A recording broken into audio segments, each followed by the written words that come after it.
Ladies and gentlemen, as we welcome you to our Genesis pay-per-view, the leader of the generation of selfishness, the world heavyweight champion Bobby Roode, arrived earlier today at the Impact Zone for his title defense against Jeff Hardy.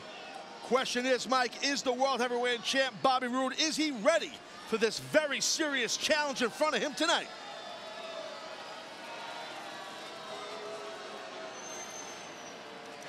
And Taz, speaking of challenges, our cameras documented the arrival of the challenger. #1 contender to Bobby Roode, the charismatic enigma Jeff Hardy. Well, Hardy is a former world heavyweight champion. Can he get it done again? We're going to find out tonight, live, right here at Genesis.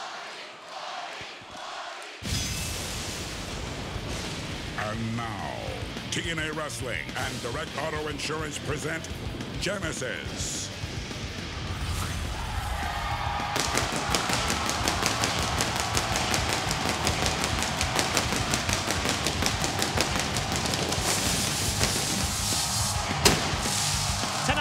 Jeff Hardy has the chance to take the biggest step in his amazing story of recovery and redemption when he challenges Bobby Roode for the World Heavyweight Championship. Live from Orlando, Florida, it's time for Genesis. And ladies and gentlemen, it's Mike Tenay, it's Taz.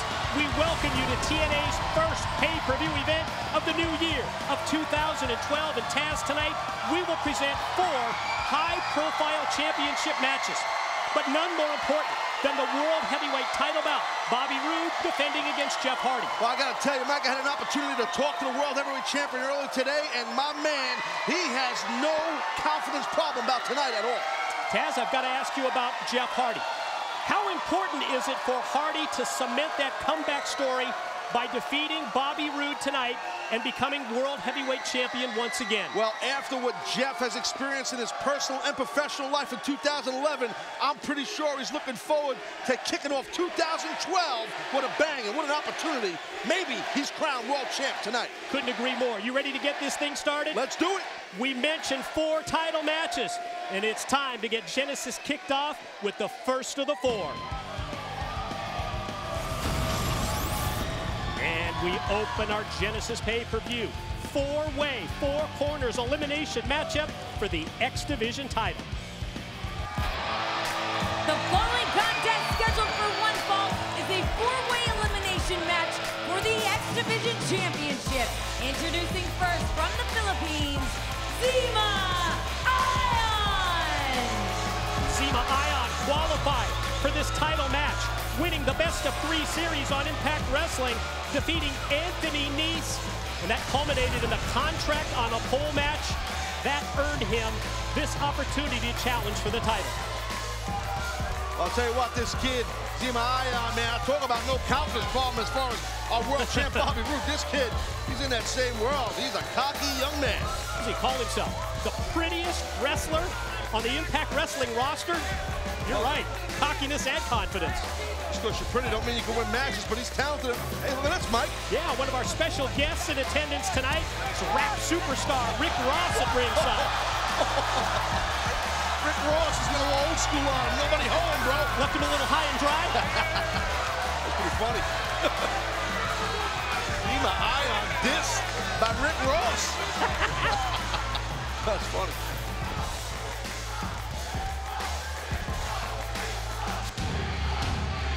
And his opponent from Nashville, Tennessee, Kid Cash! One of the big stories when it comes to the rebirth of the X Division.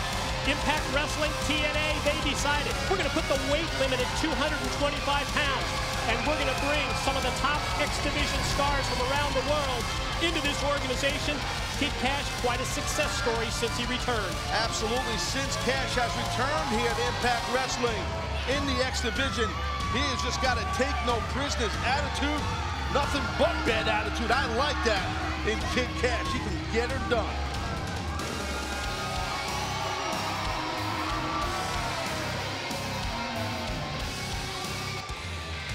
And from Katy, Texas, Jesse Sorensen!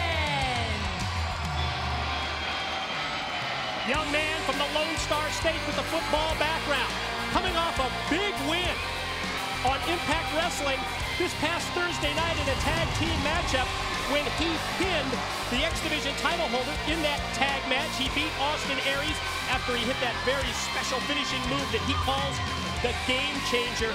That has to be a confidence builder. Oh, absolutely. We talked about it this past Thursday night on Impact, and in regards to Sorensen and his confidence, because it's got to pole vault your confidence when you get a win, no matter if it's non-title, non-tag team, whatever, on the world champ. Impressive this past Thursday by Sorensen. And from Minneapolis, Minnesota, the X Division champion, Austin Aries. When the champ recently joined us on commentary, he was very confident, even though we kept pointing out that tonight here at Genesis, he's going to face 3 challengers in this special 4 corners elimination match. When you are pinned, when you submit, you're gone, eliminated, sent to the back. We start with 4, break it down to the final 2, and then pin or submission, and that final competitor leaves with the X Division gold. I mean, you got to wonder, if you're Sorensen, Zima Ion, Kid Cash, does that man in the middle of the world, the X Division champion, Austin Aries, does he have a target on him? Do they want to try and eliminate him first? I would definitely go right after the champion. Sounds like pretty sound strategy to me, as the championship belt presented by the official, Brian Hebner, showing it to the 3 challengers. There's Austin Aries' X Division title, and it's at stake right now.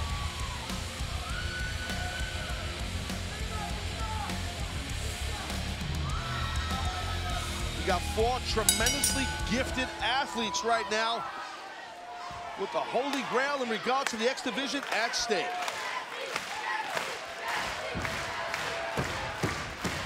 Look at Aries. It's a thinking man's wrestler. Get out of the ring. Champion drops down to the floor. I like it. Well, you can't get eliminated if you're out there, right? Exactly. Look at this. Roll up here, second attempt here. This one by Sorensen on Cash. Zima Ion sneaks in from behind, but quick pin attempts by the competitors here in this X Division title match. Each man trying to catch the other, possibly sleeping to get a victory, a quick one. Didn't work for either of them. Ion turns around. Sorensen missed with the clothesline. Zima powers him down. And how quickly does Sorensen get to his feet? Then went for the arm drag, but nobody there. And I just marvel at the athleticism of these men here, of Zima Ion, of Jesse Sorensen. So impressive from an athletic standpoint. Ion says he's not only the prettiest wrestler, but he's got the prettiest gear and the prettiest moves in all of Impact Wrestling. Snap off of the Hurricane Rana by Jesse Sorensen on Ion. Head of steam, charged into the corner. Elbow caught him in the throat. Jesse Sorensen, man, I'll tell you, that kid is loaded with intensity. Oh, wow, look at that. And again, the athleticism. Ooh. Physical elbow catches Sorensen coming in, but Jesse's ready. Bridging suplex leads to a 2 count. Yeah, kind of a modified Northern Lights suplex, and still the X Division champion Aries on the outside. And Kid Cash, I don't know where Cash is, another veteran, and you know what? I would assume the strategy is let these 2 young bucks go out there and beat the hell out of each other. And at the same time, hopefully somebody gets eliminated. Aries thinks that he can sneak in and get a pin on Sorensen, and only gets a 2 count, springing back off the middle rope. Sorensen saw him coming and got the knees up. Quick roll up by Ion on the champ for 2. Now Cash is going to try it. Yeah, both Cash and Ion trying to pick up the scraps. Sorensen now has Aries down. Schoolboys for everybody there. Well, actually, not for everybody. For Austin Aries, almost got beat 3 times. Got 4 Aries from everybody, right? Yeah. Chopped by Cash to the chest of Ion, sends him to the floor. Kid Cash, one of the 3 challengers, says he's going to fly and does, and catches the champ Aries on the way down. Yeah, Cash hit his mark right there, and the X Division champion.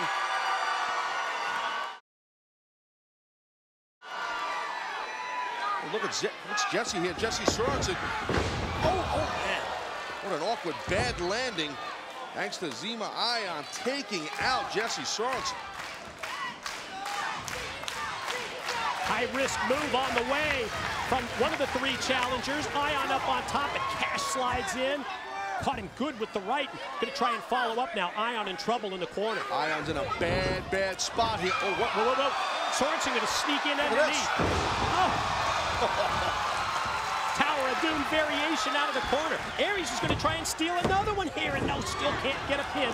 All four men still alive, but Aries goes for the cover on Cash. Well, might as well try and take out anybody you can. Hey, it's the X Division, baby. Only going to find this right here in Impact Wrestling. Awesome stuff.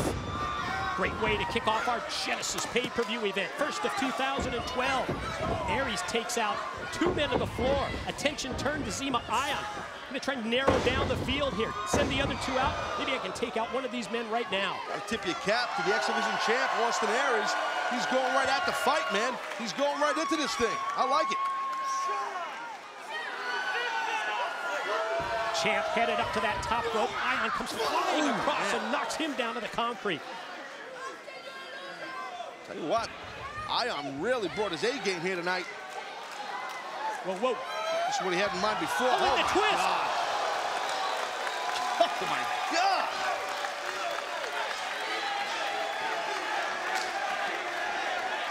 Let's take another look at this. Watch Zema Ion. Look at that. How many rotations was that?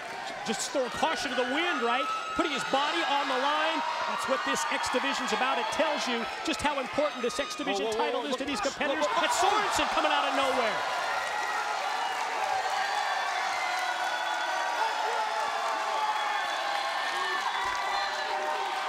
Talk about throwing caution to the wind, and Jesse Sorensen. Let's take another look at that now. Watch this, look at that. Oh! Meanwhile, back live, Sorensen for the pin and gets 2 on the champ. Here comes Cash sliding in. Referee Brian Hebner, he's got his work cut out for him tonight. So do the announcers.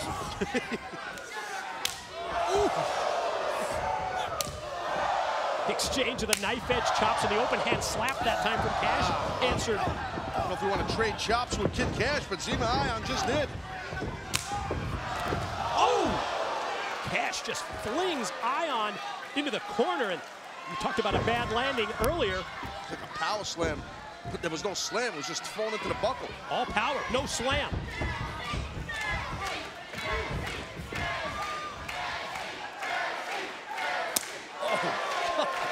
Cash focuses in on the chest of Ion with the slap.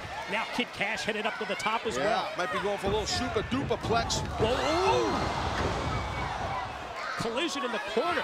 Body of Aries takes down Cash, and Ion got caught up top as well. That's the danger when there's 4 men going at it for the X Division title that are so, oh my God, 450. Ion, pin on Cash. He got him. First elimination of the match, Kid Cash is out. Kid Cash has been eliminated. Watch Aries, watch the champ. Aries gonna go 450. Could have another elimination right here. Wow, how about the resilience of this youngster, Jesse Sorensen. We've seen Aries win so many matches through the years, going to the top with a move like that 450, but that time, you can almost sense the frustration here on the part of the champ because Sorensen kicked out. Well, Austin Aries tried to upstage Zema Ion with his move of 450. But again, a very impressive kick out by Jesse Sorensen, and now we got Ion and Aries exchanging right in the middle of the ring. See who gets the better of it here. Both men laying in the forearms, and Ion holding the back of Aries' head with the rapid-fire blows, but it's answered. Nice combination move by the champ. Looks like he's going to go pendulum elbow. Yeah, but he better watch his back. He has no idea that Jesse Sorensen is perched up on top. Heads up, champ. You in trouble, my man. Cross body off the top. Sorensen up. Oh, man, that was close. Could you imagine that right there? If the X Division champ would have get eliminated, the title would have been up in the air between Sorensen and Ion, but it didn't happen. This time it could. Sorensen another pin attempt on Aries, but broken up by Ion. I think I'd let him get the cover, right? Yeah, absolutely. I don't agree with Ion did there, but we've seen Zema Ion show that arrogance and that he's just so cocky. We've seen that out of the past several weeks on Impact Wrestling. Yeah, think of the arrogance that we saw in the series with Anthony Nese when he had him pinned on several occasions. Kept going for another high-risk move, this time a DDT attempt when he came in as blocked. Quick roll-up, small package, Sorensen. Got it! Wow! Zema Sometimes that's what happens, man. All sorts of crazy high-risk maneuvers throughout the match, and a small package, a basic move gets a victory. Impressive by Sorensen. Kid Cash the first to go. Zema Ion eliminated number 2, and now the lone challenger that remains is Jesse Sorensen against the champ Austin Aries. Zema Ion's in denial that he lost. He's going to be in the locker room shortly. Look at this. Up here. Referee's got to turn around here. Aries had Sorensen beat.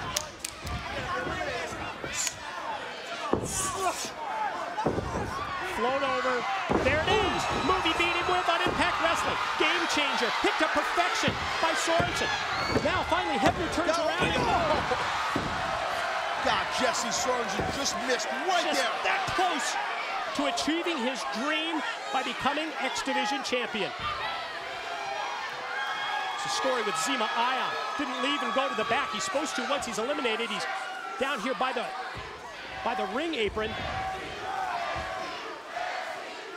Wind up slam. Well, Jesse Sorensen's in the zone right now, but then, as you pointed out, Mike, Zema Ion right there hiding underneath that buckle, that corner, I should say.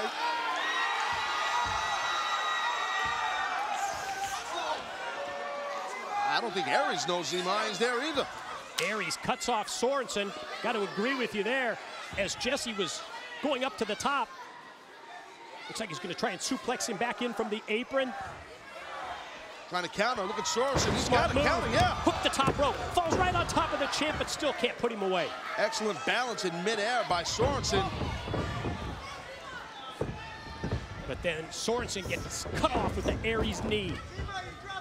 Ion's still out there, Mike. Oh, my God. At full speed, Sorensen catches Austin Aries with the boot. Chance to become X Division champion. Chance with is a right pin there. right here, set up on top. Whoa, whoa, whoa, whoa, whoa. Look at Ion holding up. Oh, man. Blatant interference on the part of Ion as Sorensen is crouched in the corner. Referee didn't see it. Ooh! Full speed ahead running drop kick. And now Aries senses that he's got to weaken Sorensen, going to try and put him away from the middle rope. Oh my God! Avalanche brainbuster. 3 count. Your winner, Austin Aries. Good God, I hope Jesse's okay, man, but retaining the X Division title is Aries, and you got to give a big assist to Zema Ion. Zema Ion really just screwed the daylights out of Jesse Sorensen, but some way, somehow, well, we know the way. Austin Aries retains his championship. Just when it looked like Jesse Sorensen was going to be the new X Division champ, yeah, the interference, as Taz pointed out, turns it in favor of Austin Aries. He capitalizes.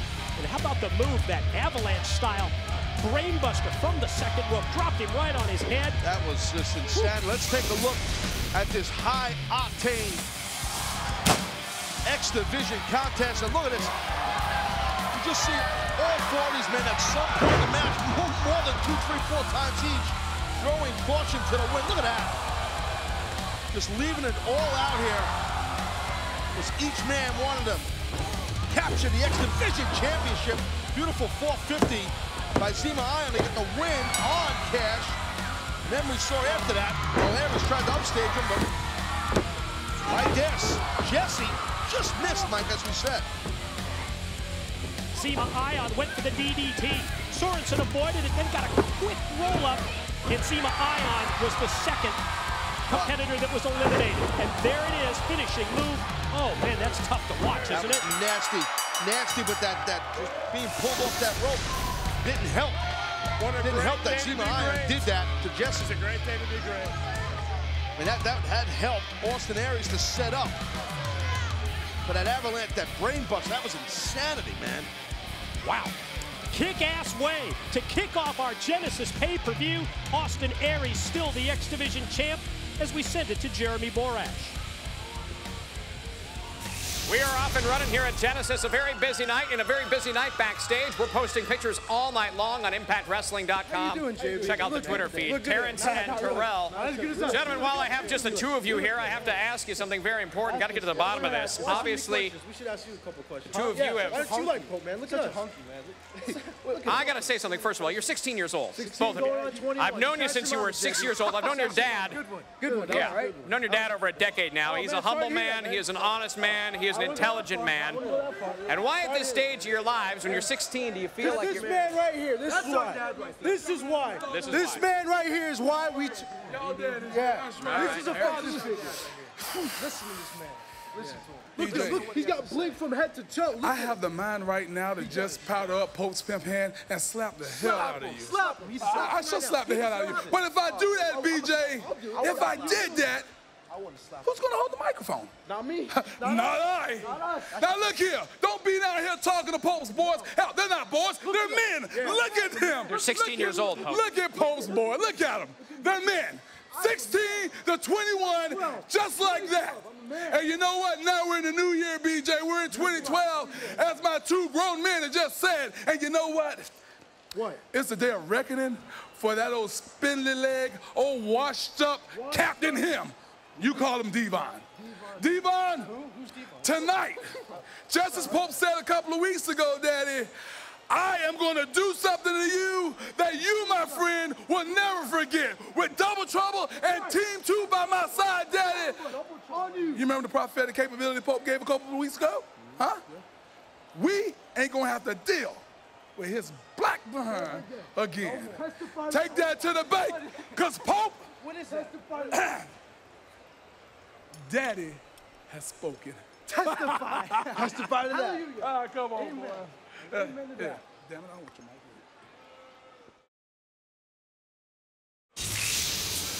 Now, see, the reason why I brought you guys out here is because I wanted to congratulate the new TNA Tag Team Champions. I'm expecting you to bring your A game, because Lord knows Pope and I will be bringing our A game. Oh, my brother, testify. While I may not agree with everything that Captain Him said, but what we do agree on is that you two have proven to be two of the biggest, dumbest honkies that we've come across in some time. No, I got this, Devon. I got it. I got it. Devon was just trying to come out here and say some stuff to the champions about what he feels is going to happen this Sunday with the Pope. He was going a different direction. What the hell are you doing? What the hell are you doing? What the hell did I tell you? Huh? You did it again. Get your hands off of me. Don't you tell me. Boy, I will knock the hell out of you. Do you understand me? You damn right. I trained you. You son of a... Are you out of your mind? Huh? Are you out of your mind? I blame you, you Questions still remain about this relationship with Devon's sons. What a vicious beatdown by Matt Morgan. Devon slams Crimson straight down, sets the table for the Pope's top rope elbow. Double choke slam from the champ, and they keep the titles. Turn my family! Huh? You want to turn it? Huh? That's the way you hit him. Good shot. That is just a little bit of what's gonna come to you when me and my boys, Devon, when me and my boys take you down, and we're not gonna see your black behind again. Let's go, boys. Let's go. Good shot.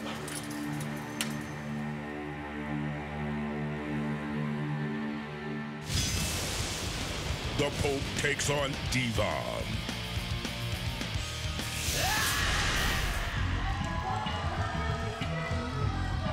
Introducing first from Harlem, New York, the Pope, D'Angelo Dinero. Can you believe that the Pope calls himself a father figure to Devon's sons, Terrence and Terrell? The more I look at this, the more I see like Terrence and Terrell are blinded by the light here, Taz. Blinded by the bling, maybe. Hey, listen, the Pope is a lot of things. Role model, in my view, isn't one of them. I I know Terrence and Terrell, since they're real, like little kids. I mean, I was probably 6 years old, maybe younger. And I know how close of a bond that Devon, their dad, has had with these boys since they're just little kids. And I just can't imagine what's going through the mind of Devon. It's got to be brokenhearted. Got to be. And his opponent from New York, Devon!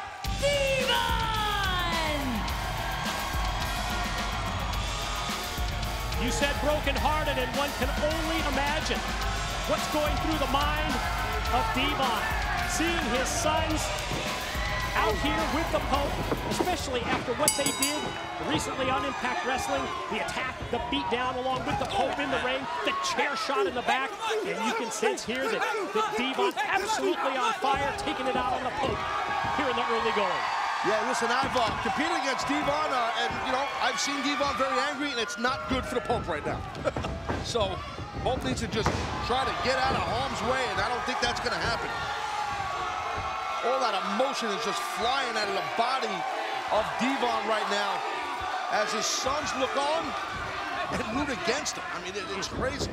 Vengeance on the mind of Devon. Pope, quick reversal, but uppercut coming off the ropes by Devon. Takes De Niro down, and then the running clothesline sends him to the floor. There's no signs of any offense at all at this point from the Pope. Oh, my God. Oh! Steel steps, the weapon used that time by Devon as the Pope goes head first, face first, then into the side of the ring, right by the apron. And Devon just all over the Pope. Full court press right from the start, and you can hardly blame him.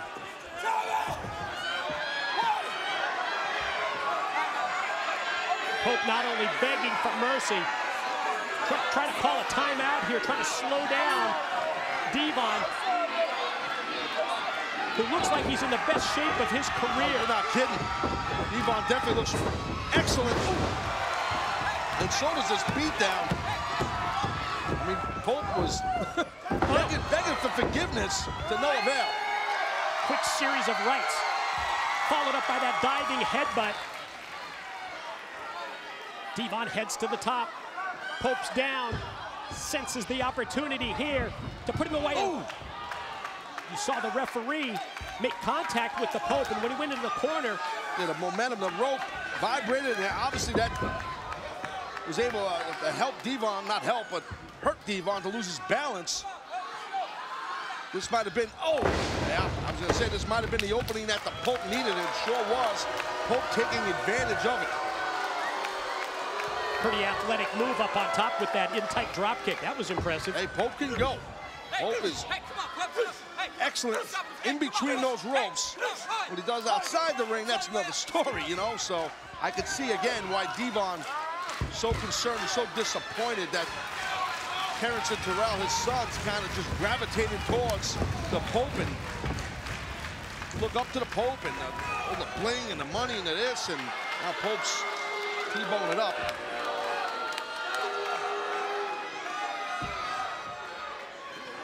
Pope has told us that, yeah, he's cool, he's pimping, and that Terrence and Terrell, they want to dress, they want to act like the Pope instead of Devon, who gets hung out over that top rope front suplex attempt by De Niro, and tough to fight back if you're Devon here.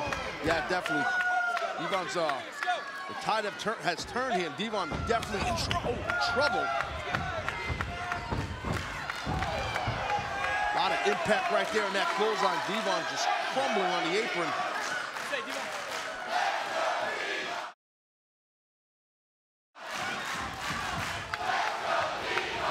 Devon's very tenacious. He can take a lot of punishment. Oh my God, and Pope definitely dishing out a lot of punishment. Sliding drop kick. The move that sends Devon out to the arena floor. You want to fight Pope, Daddy? Pope notorious for the bad mouth. Our ringside microphones pick it up as Devon goes shoulder first into the steel post.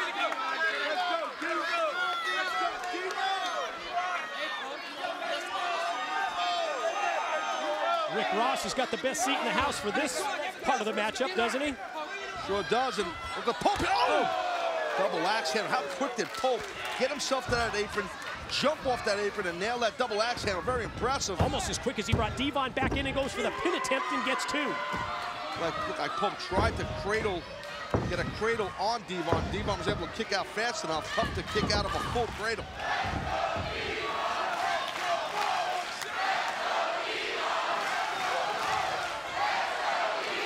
Sense the support for Devon, trying to feed off the crowd here at the Impact Zone for our Genesis pay-per-view event. Adrenaline rolling for Devon. A series of elbows in the midsection, but gets cut off. Yeah, every time that Devon tries to build some momentum, the Pope able to shut him down. And now stomping on that right leg of Devon and now working his way up towards the upper body of Devon. Little shades of Ron Garvin, wouldn't you think? Yeah, those are rugged kicks. Get it? Very good. Rugged Ron Garvin. Yeah, I don't think rugged Ron Garvin ever wore any bling. Yeah, from the pre-bling era, as Devon is taken by the Pope and slid underneath the bottom rope into the post. And there was just no stopping the Pope right now. Just this vicious beatdown. Oh my God. Dangerous situation don't do here. This, Pope, don't do this here. Oh! He just punted the head of Devon. Right, body's right up against that steel ring post. Oh man, this is too much here. Almost defenseless at this point.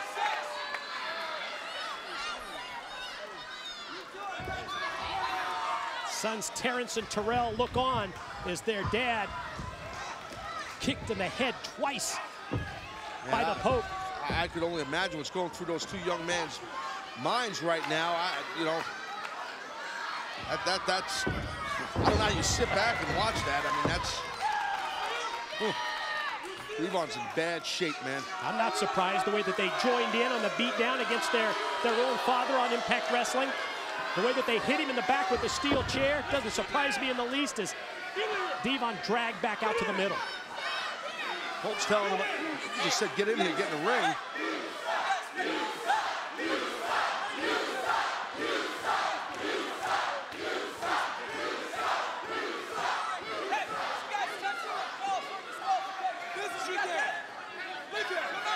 Risking a potential disqualification here. Pope telling Terrence and Terrell, get him. He's down.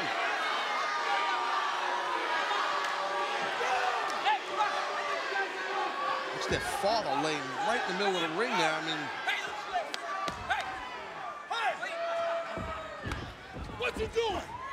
I told you to get him.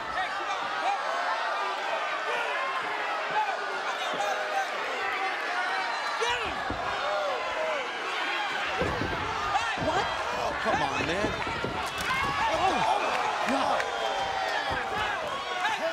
The opening was there for Terrence and Terrell to get involved. Almost you felt like there was a reality check here. That's their father. Yeah, exactly. The realization set in. That's my father. Oh my God. Pope, you better get out of Dodge, son. Devon fires up. Right hand after right hand to the head. Whoa! Oh my God!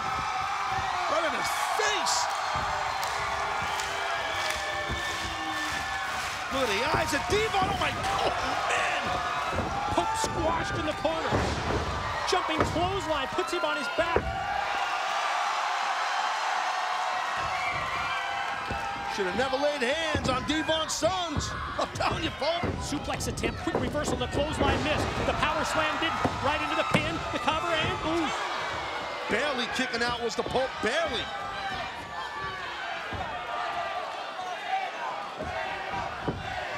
Devon takes the Pope back up to his shoulders.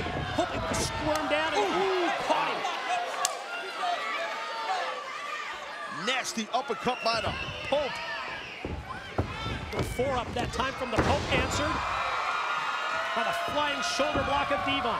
And the pin, and another 2 count.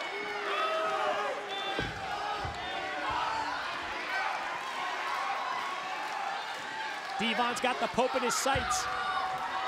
Just waiting for him. Oh yeah, laying him waiting. Here he comes. Quickness of the Pope. Devon crashes into the corner. Look at this, look at this. Wow. Very impressive by the Pope. Like the man or not, that was impressive. Drop down neck breaker.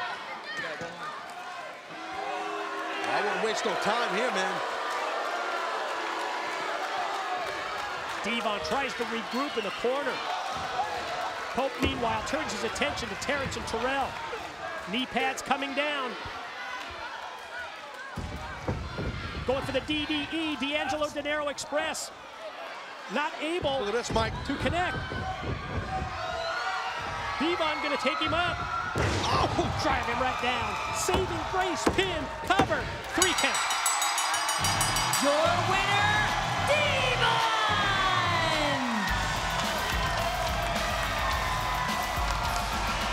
Devon with a very strong victory on the Pope. In a physical and emotional battle with this match here. Terrence and Terrell. Devon's sons, I mean, once Pope laid hands on those 2 young boys, Devon just snapped.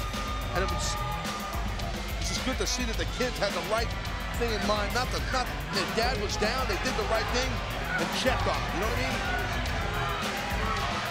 Almost as if the light bulb came on for Terrence and Terrell. That reality check we talked about earlier. Have they figured it out? Hell yeah, they have. Emotional moment at Genesis. Personal issues between Devon and the Pope settled with the victory.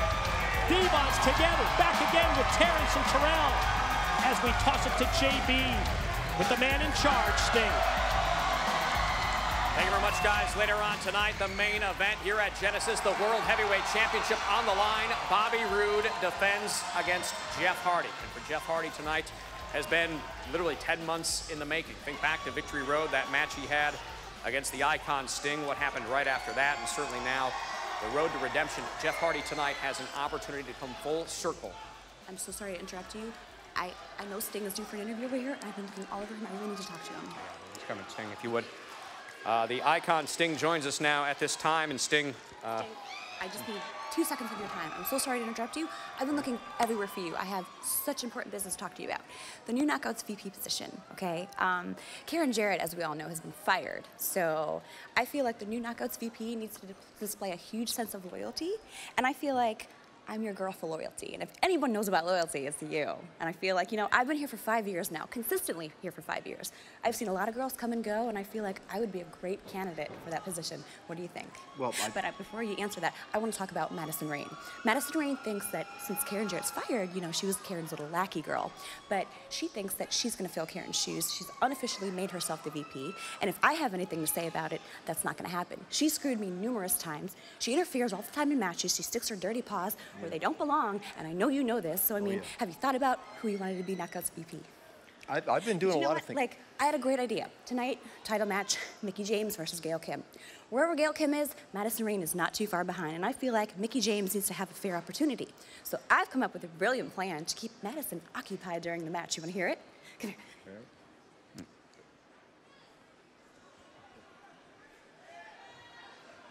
What do you think? What do you think? You like it? It's a phenomenal idea, but Yeah? there's just that the crew could never pull it off in this short a time. There's no time. It's okay. Yeah, it's late. All I needed to hear was you liked it. I knew you'd like it so much that I went ahead and asked the crew to do me a special favor and build it for me tonight, and it's going to be called the Velvet Touch. All I need you to do is to pull the trigger on it, and it's a go. Got the crew waiting for me. What do you say? What do you say, Sting? Yeah? Trigger pulled. Yeah? You got it. Oh, that's on. All right. Thank you so much. Oh, my God, thank you. Touch. Good luck. Good luck. I'll tell you what, big night tonight, no doubt about it, Stinger. Of course, we were talking about the main event. Jeff Hardy going full circle, full opportunity at redemption tonight, and certainly you have provided that opportunity for him.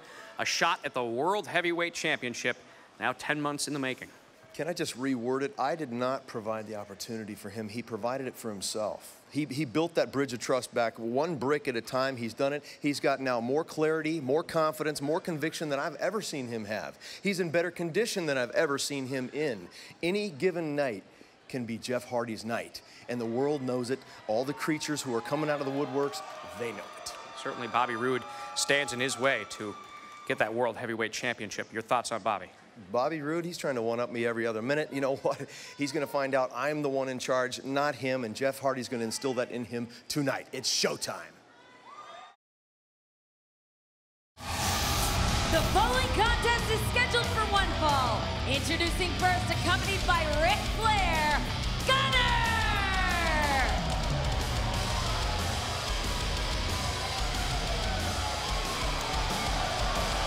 Mr. Intensity, accompanied by his manager, Ric Flair. Gunner makes his way down the ramp with Flair as we take you back to Impact Wrestling, Gunner's recent one-on-one matchup against RVD. Yeah, well, Gunner, with the exposed concrete, he tried to just drive Van Dam onto his skull like we've seen him do in the recent past to others, but Rob Van Dam able to counter with a backdrop, save his own hide right there. Which brings us right here tonight. There's the Nature Boy, baby. Royalty in the house.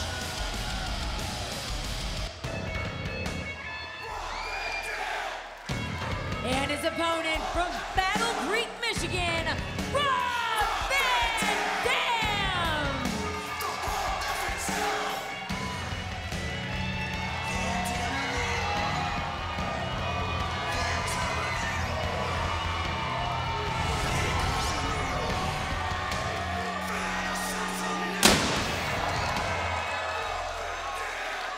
RVD has his work cut out for him tonight. Not only having to deal with the man who's been on that mission of destruction known as Gunner, but then also his immortal manager, the Nature Boy, Ric Flair. Yeah, well, you know what? Gunner, as if he's not dangerous as hell as it is, he's got someone like the Nature Boy in his ear, coaching him through his career. That's just huge in itself. But you said that Van Dam has his hands full tonight. I agree with that, but I gotta say, I think Gunner might have his hands full also. Oh, when you've got to deal with RVD and the backing of the crowd that Van Dam has here tonight at Genesis, there's no question this is not going to be easy for the man who's been on that path, that mission of destruction. You'll recall it started with Garrett Bischoff, the son of Eric Bischoff. We saw Jesse Neal as well. We saw Douglas Williams, and they all ended up being taken from the arena in an ambulance, hospitalized. Well, and he can beat you with a pile driver on the concrete, DDT on the concrete. Gunner has options. Well, Gunner has no remorse. See, that's the thing. He takes pride in putting guys in an ambulance. Calls himself a killer. Yeah, well, he's not far from it. I mean, it's dangerous. And now, right now, just both men exchanging holds. Van Dam seemed to have the better of that.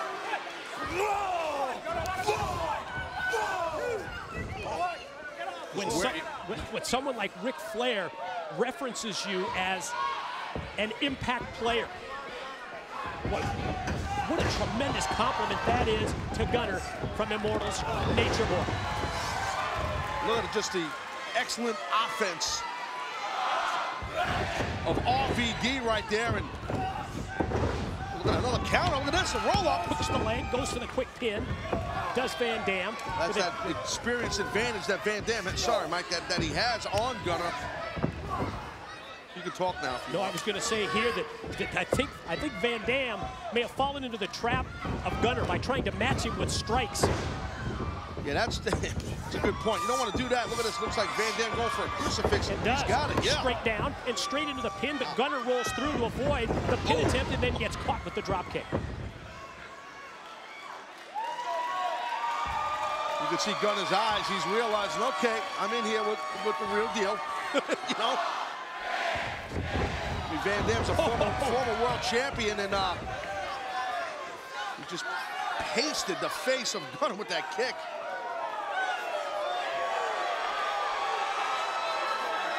Words of wisdom from Ric Flair. Doesn't get much better than that. No.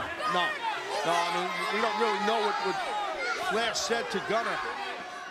But I mean, I'm assuming it's going to motivate this dangerous young athlete. And whether it's motivation or whether it's words of wisdom and experience, Ric Flair can certainly provide those. No, it could be that Flair may be telling Gunner, wrestle your pace, wrestle your match. Do not let Rob dictate that pace.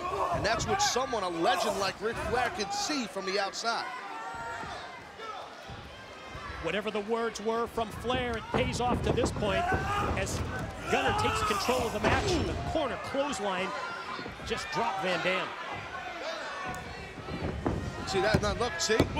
Look what's happened now. You see what that little chat on the outside by Ric Flair to Gunner. Now Gunner, he has control. Complexion of the match changes drastically. Side slam directly into the pin with both legs hooked and stacked up, but Gunner still not able to get more than 2 on RVD, who answers out of the corner. First with the kick, then with the strikes, but Gunner's got an answer for him. Yeah, Gunner definitely in control at this point. You don't want to be on the outside with Gunner, as we've been discussing.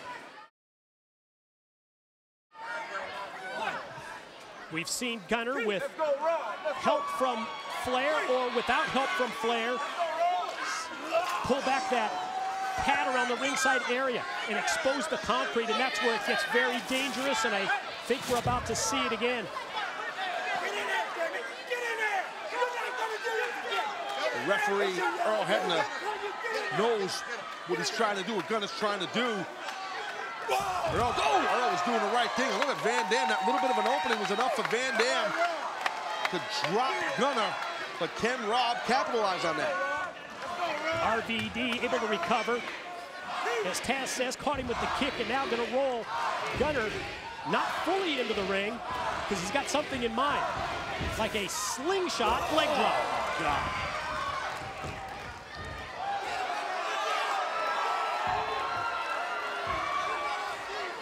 Van Dam comes face to face with Flair.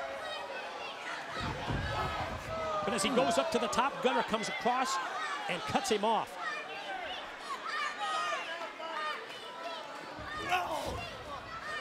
Look at Gunner now, just see that punch, man, right to the forehead. And a weakened Van Dam is about to get suplexed in by Gunner, and RVD fights it off. Series of punches. Ooh! And then a front suplex by Van Dam. And that's the experience advantage that Van Dam possesses.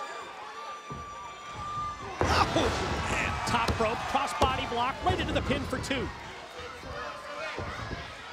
This is how Van Dam builds that momentum. Look at that, oh man. Knock your lights out, bro. With a single leg kick off the top.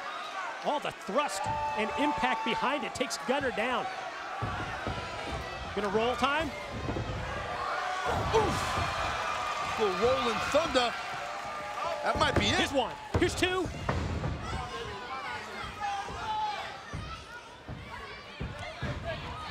Flair again with a conference, and oh, you see that? Involvement of Flair pulling Gunner out of the way, and Rob landing on the exposed concrete.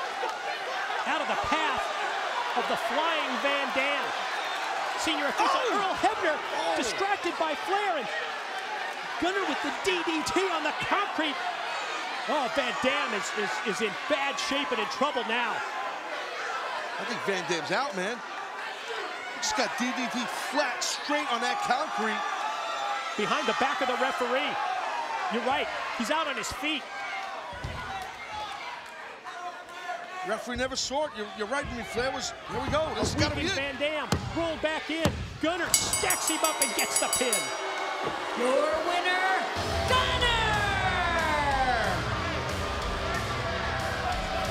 Does not hurt having a legendary figure on the outside as your manager, as your coach per se. That distraction with Flair and the referee just opened up the door for Gunner to drop Van Dam on his skull on the concrete.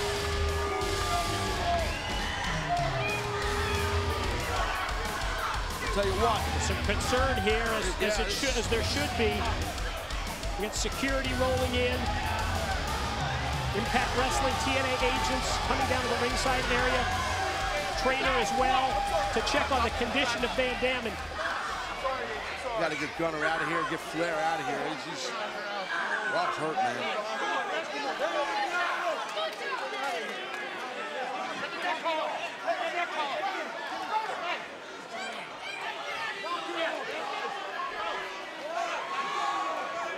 Let's take another look at this nasty DDT here. While the referee was with Flair. Oh my God! Right on the arms. Right on the top of his head, Mike. And the mission of destruction from Gunner that started with Garrett Bischoff, went to Jesse Neal, to Douglas Williams, now has reached Rob Van Dam. Well, this past Thursday on Impact, Gunner was not able to drop Van Dam on his skull on the concrete, but he did it right here tonight at Genesis. I mean, it was nasty, nasty.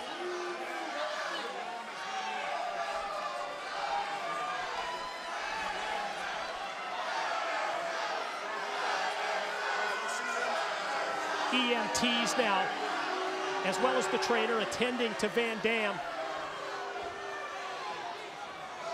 We've got the neck stabilized.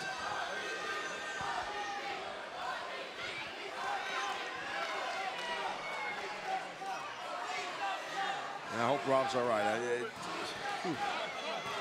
Seems to be moving around, but who knows what's happening. It looks like he's trying to take the brace off. I mean, he's a proud competitor. Oh, listen, he's a very proud guy, and he's a hard worker for many years, and just I feel horrible for him. I really do. Just hope he's okay.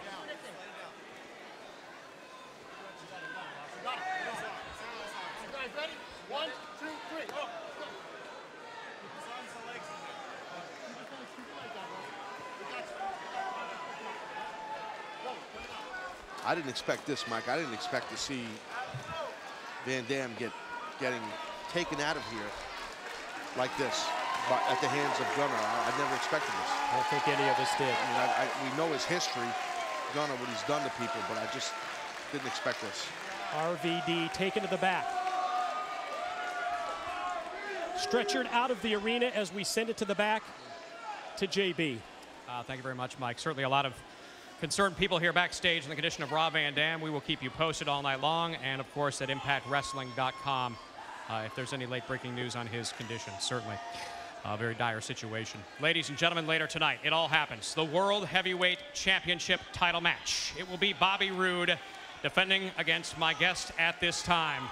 Ladies and gentlemen, the charismatic enigma, Jeff Hardy. Jeff talked to Sting earlier tonight.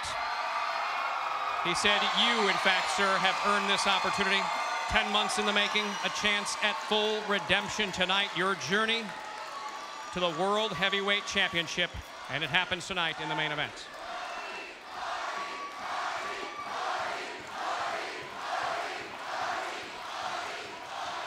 I don't brag about what I've done. I don't brag about what I'm gonna do. I am modest to the top. Another me is what there will never be. And in case you don't know, I've been resurrected. Creatures! Mount up! We got a world title to win.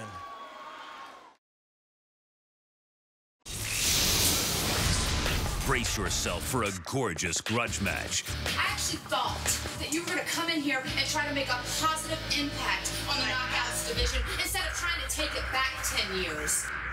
Mickie James gets her shot at Gail Kim with knockout gold on the line. Gail Kim one-on-one against Mickie James for the knockout title. Which knockout will bring in the new year as the champ? She can come and bring it any day of the week. I am the chosen one. You have politicked and played hide and seek since you've walked in the door. Well, not tonight, honey, because tonight we are going to take it to the wall. I'm the greatest women's wrestler in the world, not just Impact Wrestling. I am total domination. Knockout title's going to be on the line this Sunday. We'll see who is the best Knockouts champion. Hardcore Country, Mickie James challenges Gail Kim for the Knockouts Championship. Time. Knockouts cage or Velvet's cage. There's a line in there somewhere. The following contest scheduled for one fall is for the Knockout Championship. Introducing first from Richmond, Virginia, Mickie James. Fired up challenger. Has to be delighted that with Karen Jarrett out, Sting in charge. Sting agrees with Velvet Sky. Cage is at ringside to keep Madison Rayne out of any involvement tonight in the title match. What an ovation right here for Mickie James. And her opponent, accompanied by Madison Rayne, one half of the Knockout Tag Team Champions, and the Knockout Champion, Gail Kim. A lot of gold coming down the ramp. A lot of hotness coming down the ramp.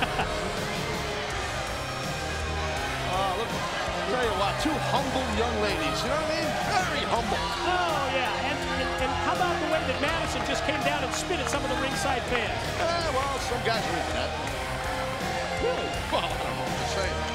Look at that, Gail Kim, the Knockouts champ. Yeah, proudly displaying both the singles and tag team championship belts as Madison Rayne looking around the ringside area, and I'm not sure that I think she just saw the Velvet's cage. touch. Yeah, Velvet's touch. Velvet's touch.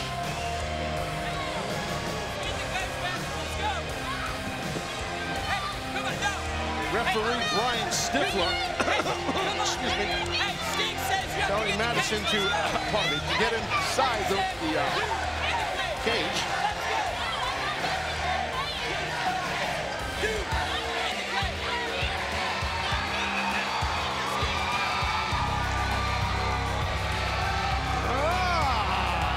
Here comes the Velvet One herself. Earlier we saw her lobbying to Sting for that opening when it comes to the Knockouts Vice President position.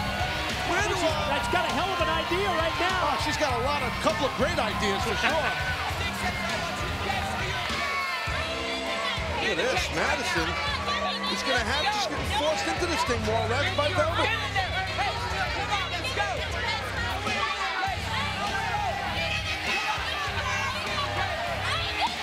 Madison's I'm not getting in there.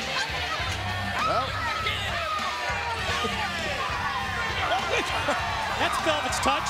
Oh, yeah. Well, why don't Velvet get in there with her, and I can leave here and I'll go down, hang out there in the cage with them. It'd be great. You're not going anywhere. I only got to be in there about 30 seconds. I'll be good, Mike.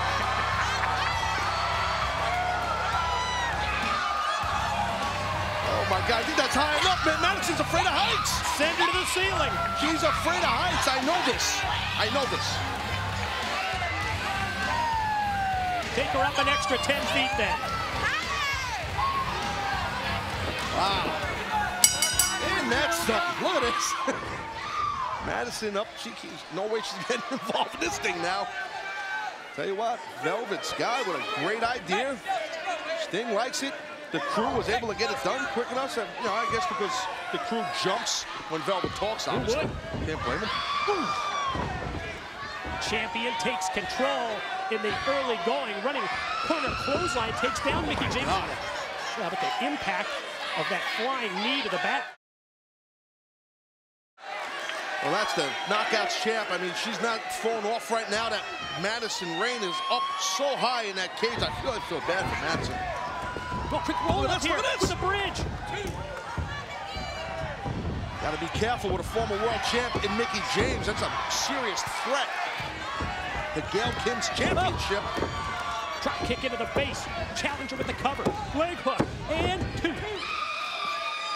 My God, here Madison screaming up there.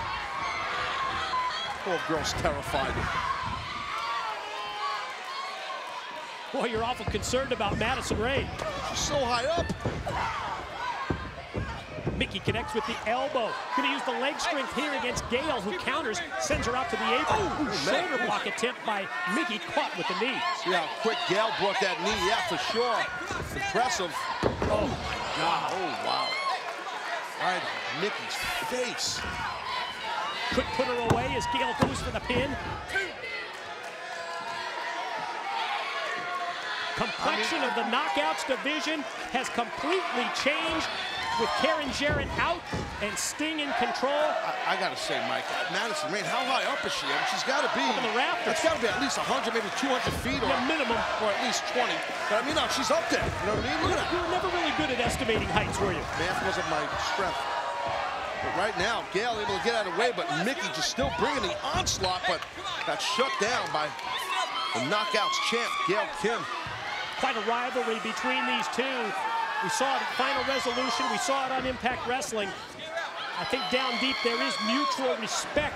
We heard it from Mickie James that she respects Gail as an incredible competitor and athlete. Yeah, well, I don't know if she's respecting her too much right now. I get your point, though, bro. I mean, Gail is really putting on the challenger.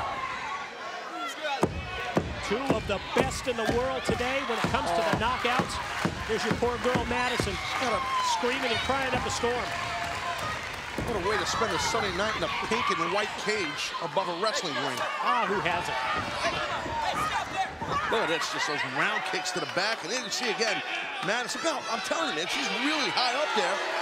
She's terrified. Bird's eye view.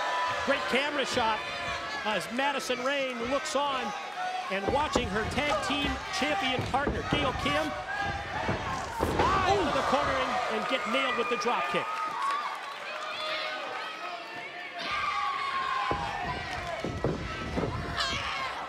Well, Velvet Sky, she's still out here at the bottom of the ramp watching this thing. Cheering on the challenger. I love when she claps. Mickie James.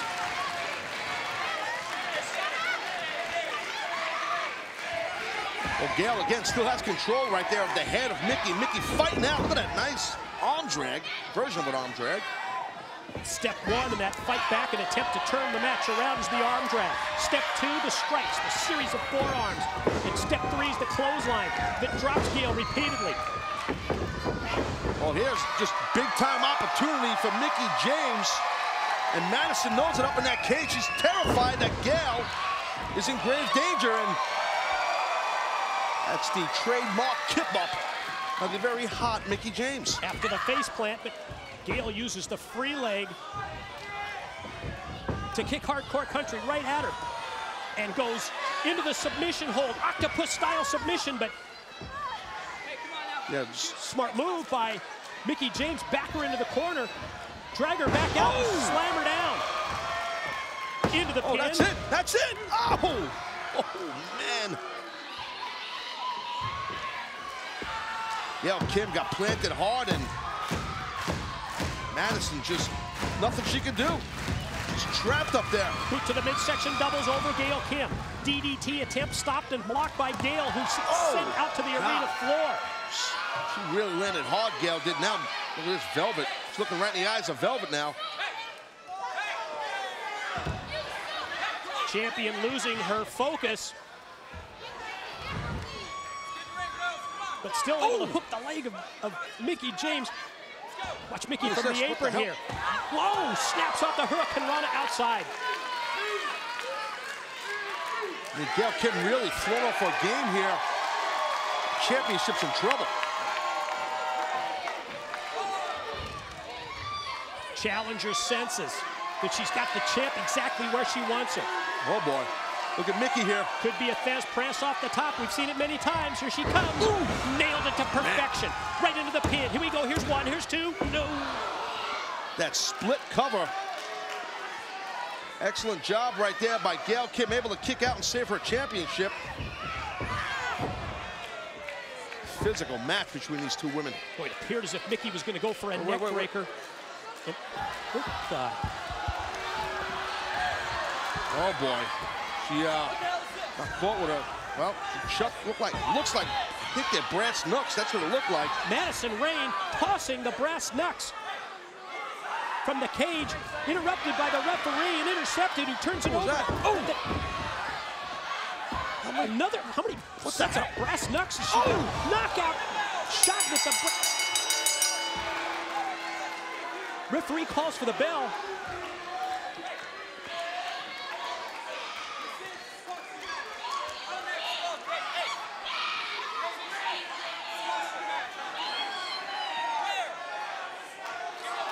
And the referee, Stifler, pointing down to Gail Kim and says, he pointed at Gail and said, winner. Winner by disqualification, the Knockouts champion, Gail Kim. Mickie James got caught. Oh, you're not kidding. I mean, Mickie James definitely got caught. I think she was so fired up and so angry that the first brass knucks failed, and then out of nowhere, Mickie with another set of brass knucks. Yeah, introduced both times by Madison Rayne. Well, the big picture is Gail Kim. She retains her Knockouts championship. I mean, it doesn't look like she's laid out, the champ is. She got popped with those brass knucks on the hand of Mickie. Tough loss for hardcore country Mickie James. Tonight at Genesis, Gail Kim, by disqualification, retains the Knockouts title as we send it to JB. Yeah, thanks, Mike. Up next here at Genesis, it's the Monsters Ball. It is the Monster Abyss going one-on-one with my guest at this time, Bully Ray, and certainly a lot at stake in this matchup. If you're victorious, we know what that means for the Monster Abyss. Monsters Ball. You know, 2 weeks ago, when Abyss challenged me to the Monsters Ball, I was just a little tiny bit nervous for about 1 second. But then I thought to myself, Bully Ray, you're the biggest, the baddest, the meanest. You are the intimidator. You do what you want to do. Why would you ever be nervous about a match like this? Monsters Ball, Abyss thinks he's got me where he wants me? I'm the king of these kind of matches, JB. I've been doing these kind of matches for a long time. Guys like Mick Foley, guys like Terry Funk, they bow down to me. I'm the king of hardcore. Tonight I'm gonna go out there and I am gonna do whatever I have to do to destroy Abyss. He's gonna lose bad. And then he's coming back to Immortal. He's crawling back to Immortal. He's gonna kiss my feet. He's gonna kiss Bischoff's feet. He's gonna kiss Steiner's feet. And he's gonna kiss Gunner's feet. Abyss, after tonight, you will be Immortal's bitch once again.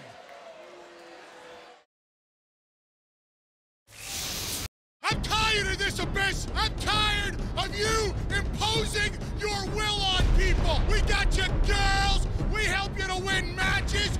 We did everything for you. What do you want, money? What do you want? Bully, for months, you and the rest of Immortal disrespected and took advantage of me. Now, you realize you need me. You and Immortal need my power, and need my strength, and need my size. Well, you know what, Bully Ray? I don't need Immortal anymore. Do you really want to know what I want?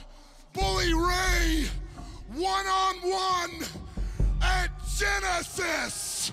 And Bully Ray, if you beat me at Genesis, then I will come back to the ranks of Immortal, no questions asked. At Genesis, it's you versus me in Monsters Ball. I'm gonna make you pay. I'm gonna make you suffer for all the sins of Immortal.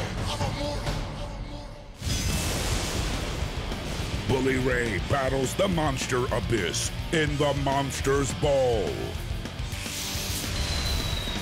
The following contest scheduled for one fall is a monster. And his opponent from parts unknown, weighing in excess of 350 pounds, the Monster Abyss.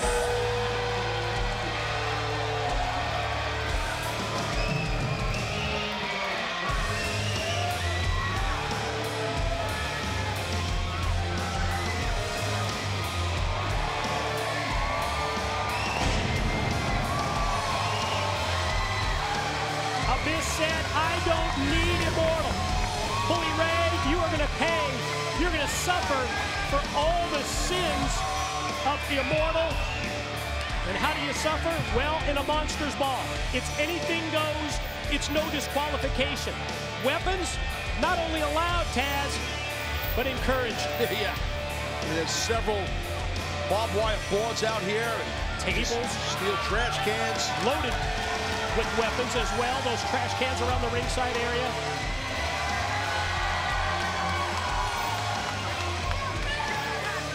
Look at Abyss. He's like a kid in a candy store. Look at him. Sizing up the barbed wire. Initially moves over to the table, and Bully Ray going to try and get his attention from inside. Well, that's smart by Bully Ray. Try to rent some space in the head of Abyss. Abyss is, well, he's demented. That's pretty well documented, correct? He's nuts, right? Amen. Demented might be the right word. And where Bully Ray, a very intelligent competitor. He might not look it, but he is. Well, he's trying to, I think, slap the guy in the head a little bit, get in his brain.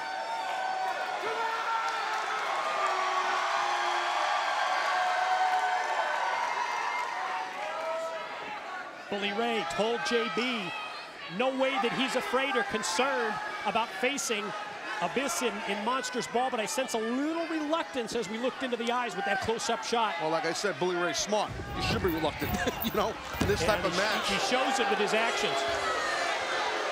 But also at the same time, by going out to the floor, back to what you said earlier, into the head of Abyss.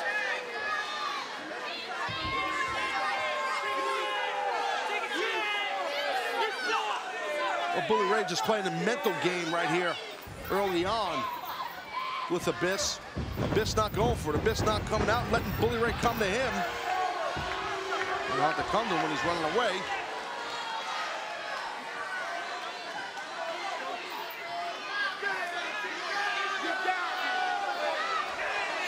Almost as if the Bully having second thoughts, but you're just delaying the inevitable, Bully Ray.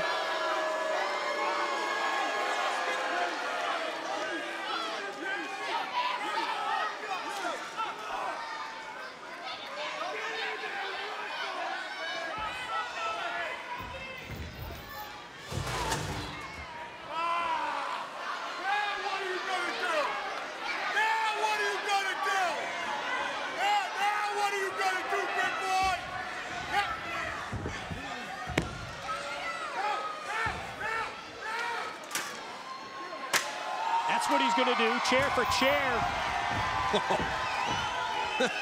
That wasn't in the game plan of Bully Ray. I don't think he expected best laid plans. Yep.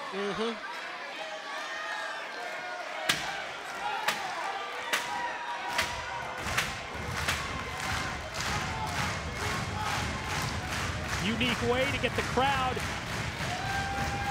to support Abyss. God. That'll just a vibration will just sting the hell out of your hands. Oh, talk about stinging. Uh-oh. Oh! The fact that Bully Ray hit him with all of that authority across the back. You saw the eyes of Bully Ray as he was shocked and now walks right into the big-time choke slam. Oh, my God. What a choke slam. How powerful. Look at this. Bully Ray's up. Ooh.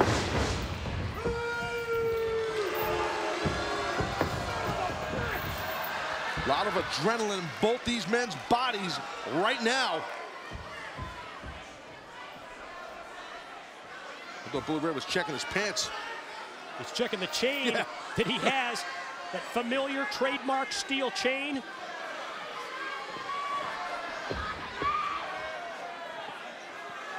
Sizing up Abyss. He's got the steel chair and... Oh, God. Cracked him right across the back. Yeah, these type of matches, they're violent, they're vicious, nasty. Anything can happen. These kind of matches, they take months, potentially years off your career. Yeah, they chip away at your body. Exactly. Oh, that looked like a staple gun. That's what I thought. Oh, yeah. She's great. We got everything in there now. Cheese grater, stapler. I saw a kendo stick before, a couple of trash cans, cookie sheet. Ring filled up with weapons courtesy of the monster. Parmesan, please. Oh! Steel chain right across the kidney region.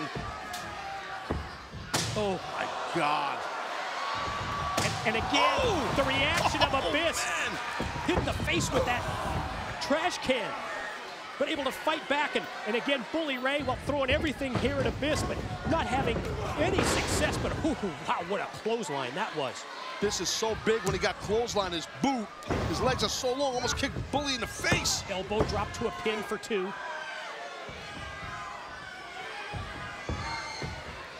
Got a kendo stick now. Bully Ray, kendo stick in hand, and who's he talking to? Talking to you, Mike? I don't think so. Maybe. I kind of hope so. Really? Now a bit. Oh boy. You know who that is? Oh boy, it's been a long time. It's been months and months, right? Yeah.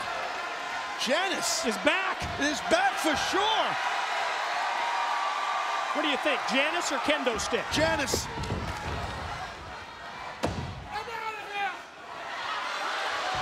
I told you he was smart.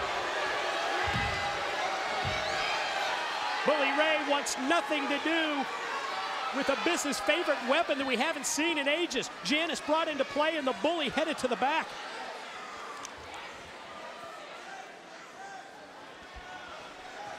Okay, now what? Abyss in pursuit. And what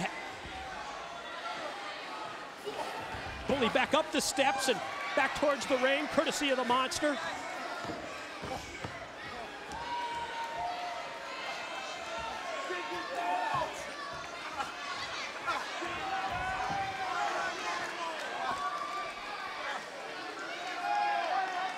Series of big right hands, courtesy of Abyss. Sends Bully Ray back, but trying to, it's like Bully put a thumb or something, or rake in the eyes of Abyss.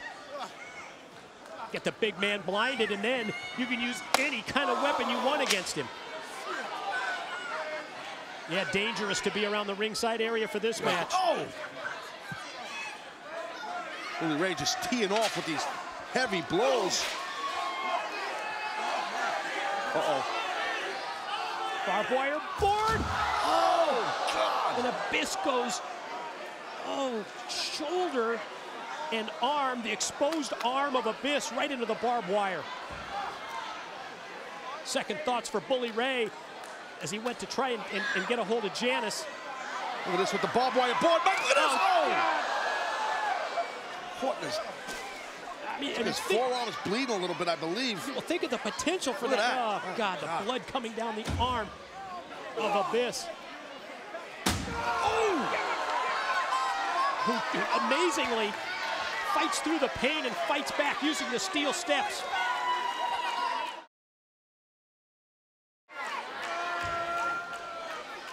His fingers cut open his front of his forearm, his front of his bicep. He's just got from that barbed wire.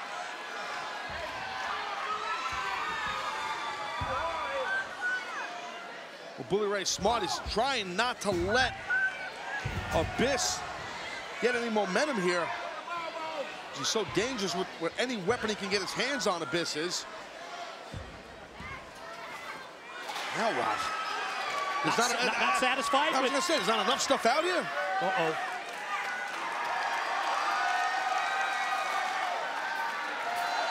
We've seen the monster on many occasions in the past bring these bags into play. You only assume what's in there, Mike. Yeah, I think I know. He's got a couple of options.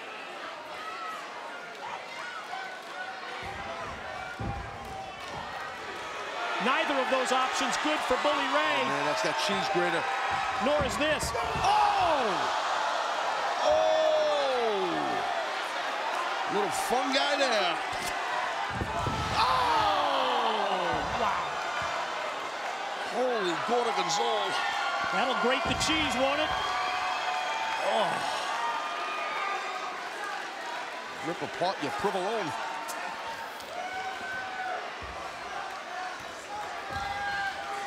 Here we go, bag of tricks time. Oh, man.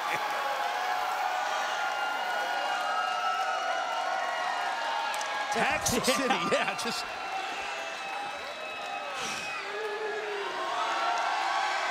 Tax spread out by the Monster in this Monsters ball match. And as Bully Ray turns around, he's throttled. Bully Ray's about to get driven into those taps. Oh! Straight up low blow.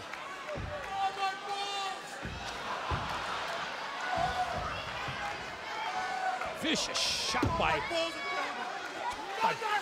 Bully Ray.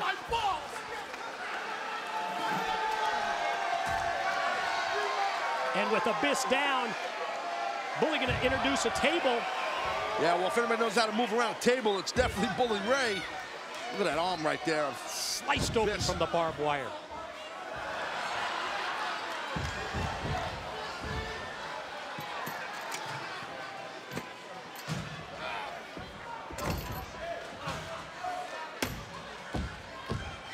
Bully Ray happy that he's got the table securely in place. It looks like if Bully Ray can nail whatever he's got in mind, Abyss might be on his way back to Immortal. Oh, maybe not. Whoa. Maybe not. Oh, choke slammed right through the wood. Drop down into the pin. Count one, count two. Ooh.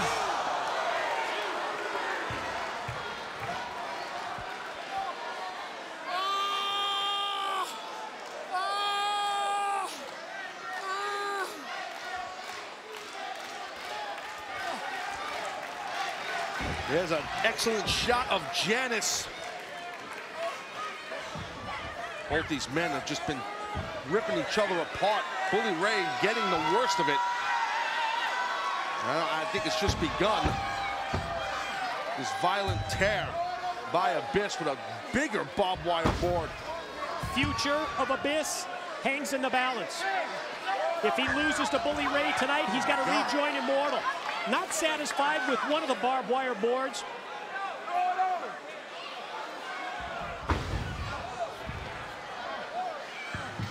Ring is just completely filled with every conceivable weapon that you could use in this Monsters ball. Look at the carnage, just stuff everywhere, bent up because of these guys' bodies going through stuff, trash cans, tables. Tacks laid out. Who knows what's on that cheese grater? Oh, well, that's a leg of the table. That's a hell of a weapon. And before he could use it, it was a hell of a weapon. Cut off by Abyss. Oh, look at this, look at this! Quick recovery and turnaround, and then the slam, and he goes, oh my God! He's got him! Back first into the bar. He's got him! Oh no, just two! Boy, just that close to Abyss rejoining Immortal. Bully Ray sees that opening is there, man. He's all over it. Oh no! Oh, come on! Gonna try and sandwich Abyss, and he does. Oh my God, Mike! Oh, so tough to watch. Oh no! Bully Ray from the middle ropes, 300-pound back splash onto the barbed wire. My God!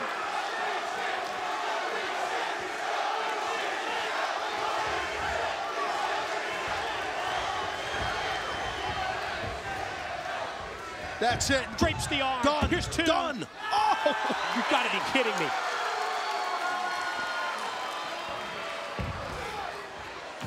That was insanity. Crazy.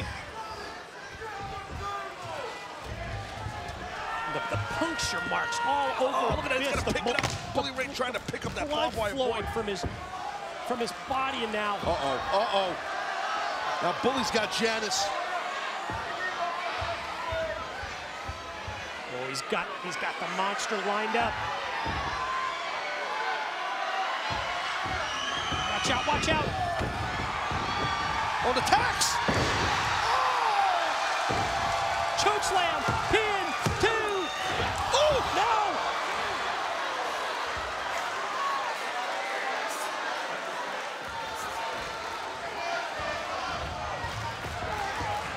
Look at the tax inside of the back of Bully Ray that's stuck in his arm.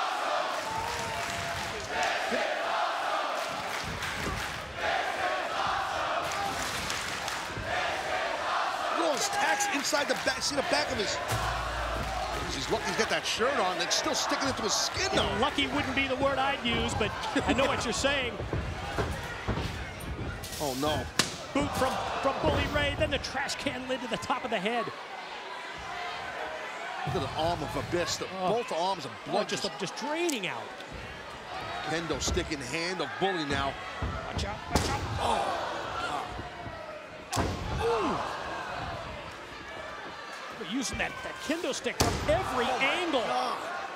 All over the body of Abyss and across the back. Oh. Look at this. God, this caning.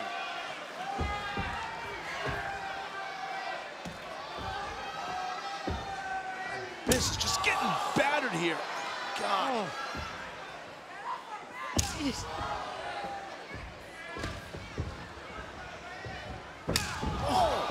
The more you get hit with those kendo sticks, that bamboo splits, and it just cuts you, and just drives into your skin. How many shots is Bully Ray gonna hit this guy with that stick? He's hit him a dozen times.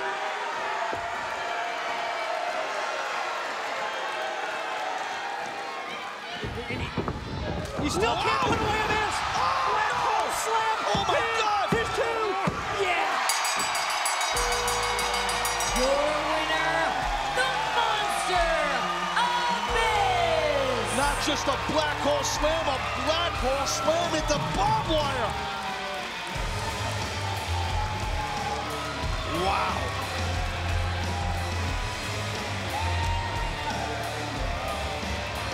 Called a lot of these monsters ball matches through the years, but this one I think tops them all.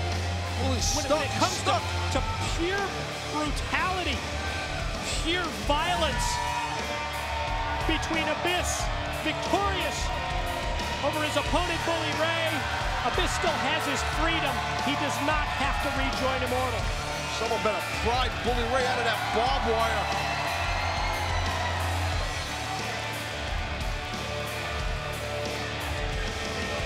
Oh my God. It's barbaric stuff here. It's crazy. Do we dare? Do we dare take another look at the carnage? Well, give it a shot. I mean, God, it's like... This thing started off by getting weapons all over the place. Monsters ball match. That was the least of it right there. A couple of heavy-duty steel chairs. And it just kind of crescendoed up and built. You're right, just built and built and built and built. Oh, that's right there is what split open that arm, Mike. The left arm and barbed wire getting caught up in Abyss's hair. That backfired right there on Bully. I thought Abyss was going to get the pin when he put him through the table, but nope, not enough. There were several near falls in this barbaric contest. How about that? Oh, how the hell did Abyss kick out of this?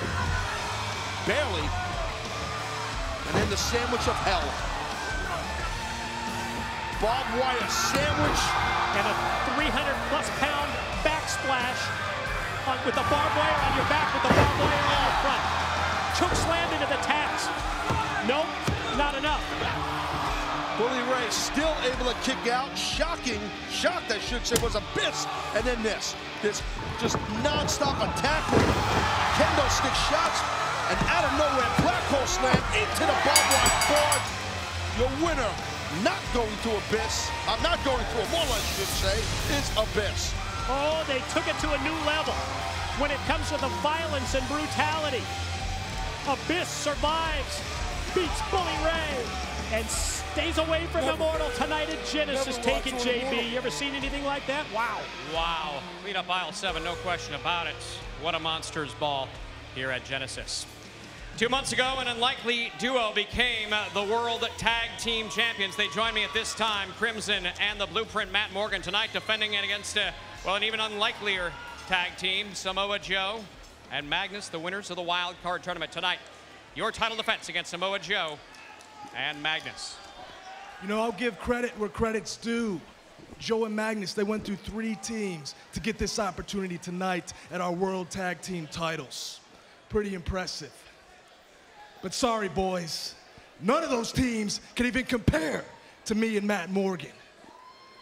Look into my eyes when I tell you this. Destroying lives is what I do, and tonight ain't gonna be any different. Tell him, Morgan. Joe, Magnus, get a look. No. Closer look. These are the TNA World Tag Team titles. With these say we're the most dominant tag team on the planet. Now, get a look at this. Crimson, the undefeated one. The guy who week in and week out is destroying lives, and tonight, boys, will be no different. Last, and certainly not least, yours truly, Matt Morgan. 7 feet, 328 pounds of pure, unadulterated terror. And tonight, when all is said and done, you're gonna figure out why I am the most genetically jacked, athletically stacked giant walking today. All right, it is up right now. World Tag Team Championship match. The Blueprint Matt Morgan and Crimson defend against Samoa Joe and Magnus. It's happening right now here at Genesis. Fail at Genesis. The following contest scheduled for one fall is for the World Tag Team Championship. Introducing first the team of Magnus and the Samoan submission machine, Samoa Joe!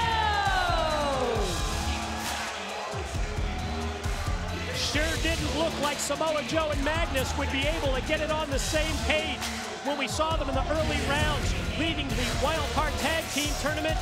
Oh, but they ended up putting it together, didn't they, Taz? They sure did, but I'll tell you what, what happened here was Kazarian, he left AJ Styles high and dry. We still got to get to the bottom of that. I'm sure we'll hopefully do that this Thursday on Impact. Meanwhile, Magnus and Samoa Joe, they capitalize, and they advance to the point we're at right now, where they're getting an opportunity at the tag team titles.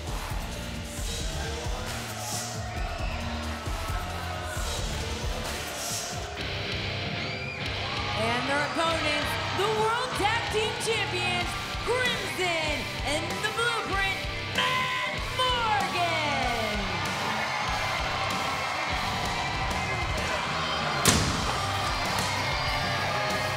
Champs have been sitting on the sidelines for the past 4 weeks watching that wild card tournament in anticipation of defending the World Tag Team titles here at Genesis tonight.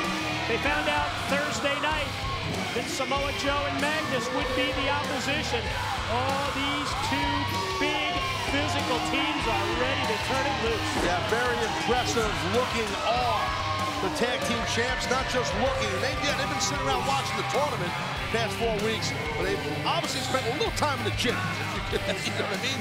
So the champions look excellent. And speaking on the wild card tag team tournament, I love that thing. I thought it was great. Some unique pairings of teams. You know what I mean? So unpredictable. Absolutely. Who would ever think Magnus and Joe would be a team, a cohesive unit to this point?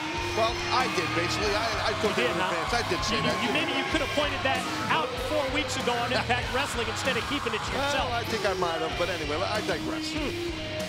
Have to review the tapes on that one. It's DVDs now.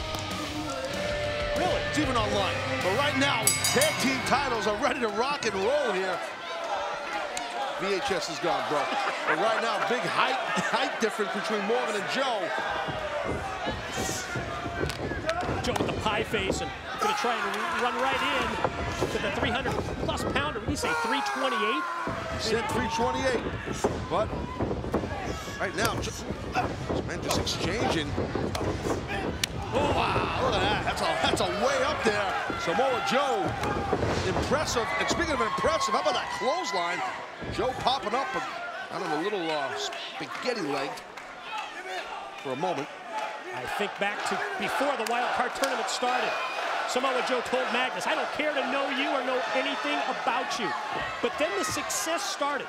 Round one, Douglas Williams, Robbie E., the victims. On to the semis when they defeated Eric Young and ODB. We saw the video of the tournament finals over AJ Styles and Kazarian. And the more that they worked together and the more that they started gaining victories, I think then that they sensed that they had something here. The ability to work together, and Magnus with the strikes, the boots in the corner. Well, opposites attract, and I think that's the deal in regards to the chemistry between Magnus and Joe.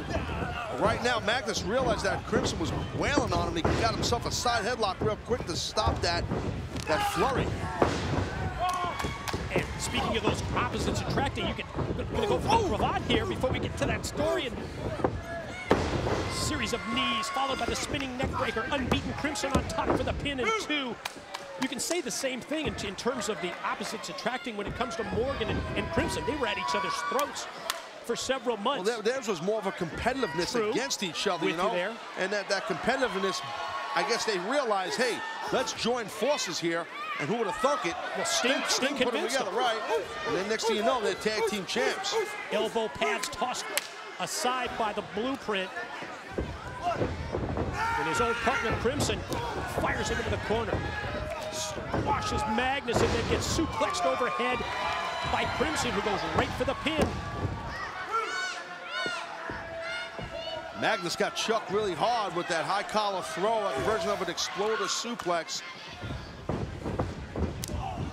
Nice kick right there, smart. I don't think Magnus is 100% right now after that throw. He was smart to get Samoa Joe into this thing. Fresh man into the battle is the Samoan submission machine. And he's had he's had many matches in the past with Crimson, and you talk about unbeaten streaks, and you think back to when Samoa Joe first started in this organization, the lengthy unbeaten streak that Joe had. That's the thing with Joe. You don't want to let him get rolling with his confidence, man. He's got a certain kind of his confidence boast up. He gets that swagger going, and he's damn near unbeatable when that happens. Perfect execution of tag team wrestling by the challengers. Quick tags bringing Magnus back in. Try to cut that ring in half now. I mean, that's tag team wrestling 101. That's what they did from the time that Joe took control of the match over Crimson. You notice the positioning where they keep Crimson over on their side of the ring. Take away any possibility of the tag into the Blueprint. Ooh, nice flying elbow right there by Magnus. Here we go. Oh! Morgan dying to get into the battle. Extending those long arms into the ring, but Crimson not able to make contact for the tag, and again, challengers cut off the ring. Snapmare out of the corner, and right, upper spine followed by a low round kick. Yeah, first the back, then the front, then the drop, the knee, right across the chest. Yeah, I mean, listen, Crimson needs to reach over and tag in the Blueprint Matt Morgan if he can. So Joe and Magnus preventing it. Here we go. Oh, maybe not. Momentum of Crimson immediately shut down by Joe's back elbow. And that's one way to hold him in place, right? Step on his ankle like a bear trap, right? Big Samoan bear trap. They got bears in Samoa? Yeah, maybe they do. I don't know. It's a little hot over there. Magnus with that uppercut. Forearm like bolo maneuver. Attempt at the back body drop by Magnus. He gets caught by the Crimson kick, and oh, nice recovery by Magnus into the clothesline for two. Come on, man. Challengers so impressive here in the opening minutes of this match. Magnus and Joe continue the beatdown. Did you hear this? I don't know. I don't know. We got to go backstage. I don't have any idea what's. That's Bully Ray. Bully Ray pounding on a Biss here. Yeah, the continuation of the Monster's ball. Bully Ray obviously not happy. Oh! Not happy suffering the defeat to Abyss. Right back here, I mean, tag team titles at stake. Champions are in trouble. Crimson right now just getting picked apart by Samoa Joe, and we've seen several frequent tags between Joe and Magnus. Well, you just have to love the strategy of the challengers, don't you? They have had a game plan, and they have executed it exactly the way they wanted. Face wash action there. Yeah, skidding the bottom of the boot. One of the most disrespectful things you can do to somebody. Doesn't feel too good either. No. Oh! Desperation spear by the unbeaten Crimson, and could be the move that enables him to make the tag to Morgan. Well, I'll tell you what, we're getting word here that Bully Ray right now is trending worldwide on Twitter. Wow. Wow, that is pretty heavy. Not surprising, considering how physical and out of control that Monstrous Ball match was. Now Morgan in, now the ability here for the champs to get back in charge. Series of clotheslines from Magnus. That one missed, but... Whoa, whoa, whoa. Got caught by Big Morgan there. Oh, Magnus, airborne.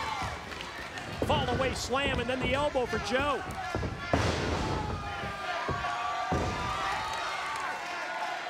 Blueprint really feeling it now. Magnus squashed into the corner. Oh, gonna check to see if it's time to take him up. Shakes his head that it is. And then there it is, straight That might down. be it. That might be it. Ooh. Double sledge to the back by Joe, stops the 3 count. Yeah, very close right there for Morgan retaining those championships, but it didn't happen thanks to Joe.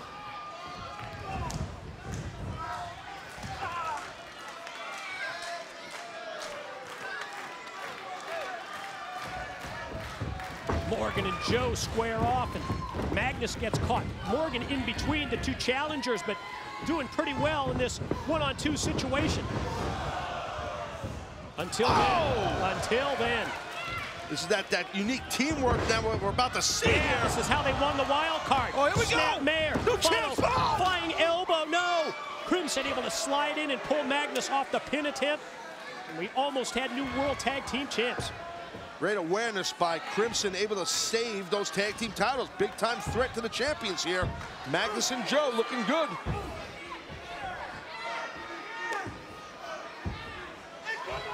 Crimson and Magnus battle outside.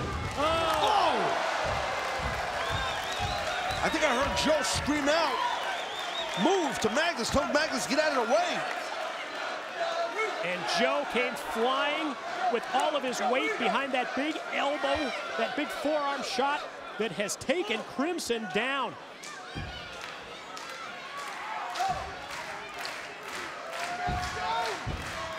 Bodies laid out all over the Impact Zone at Genesis in this World Tag Team title match. And steel steps used as the weapon by Crimson against Joe. Meanwhile, in the ring. Oh, man, talk about a goozle. Magnus about to get his voice box ripped out. Able to float over on the choke slam attempt. Uh-oh, uh-oh. Double team maneuver by the champs, and they get the win and they keep the titles. Your winners, Crimson and the Blueprint, Matt Morgan. Very, very physical contest for the tag team titles. The champions retain. Hey, no shame in that right now if you're Joe and Magnus. They put up a super strong fight in this thing. Well, I have to agree. Super competitive World Tag Team title matchup. But the champs, they were able to put it together, hit the double team move at just the right time, and they score the win and they keep the gold. It's gonna be tough to dethrone these 2 big giant-like men and more or less compete against each other as a unit to keep winning.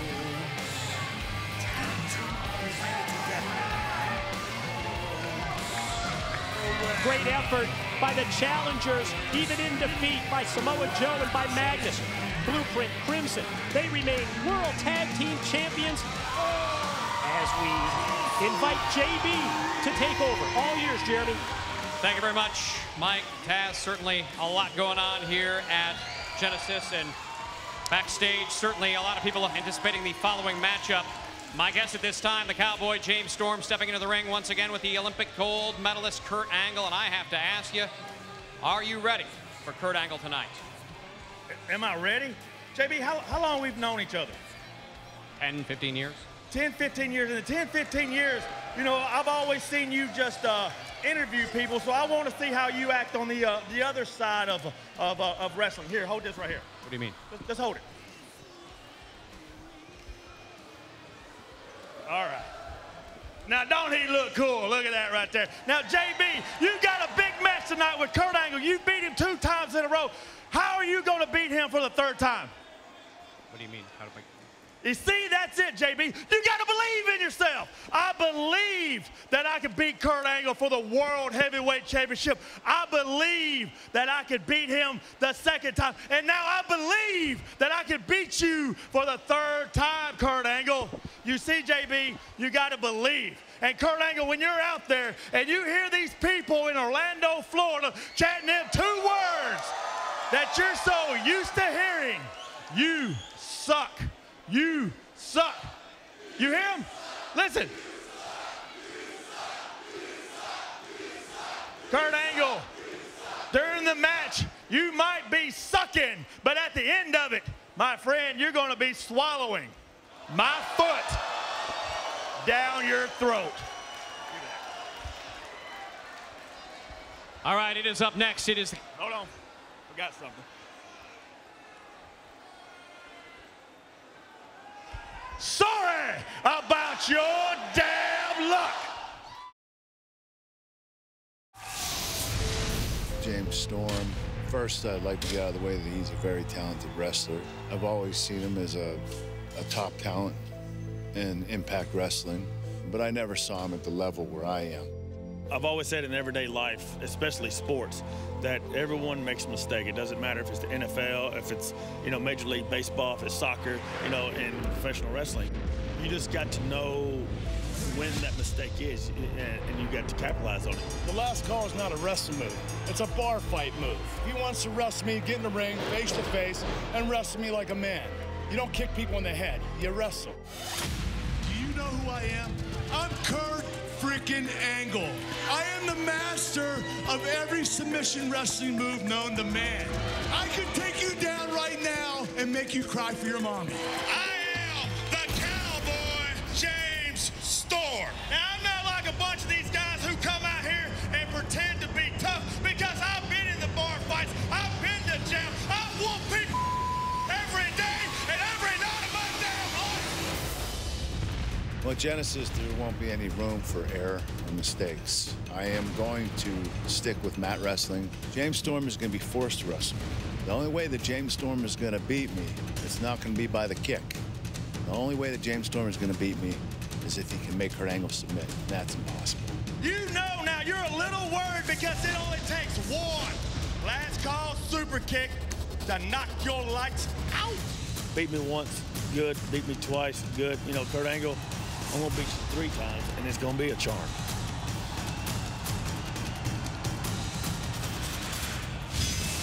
The Olympic gold medalist Kurt Angle prepares for war against Cowboy James Storm. The following contest is scheduled for 1 fall. Introducing first from Pittsburgh, Pennsylvania, the Olympic gold medalist, Kurt Angle.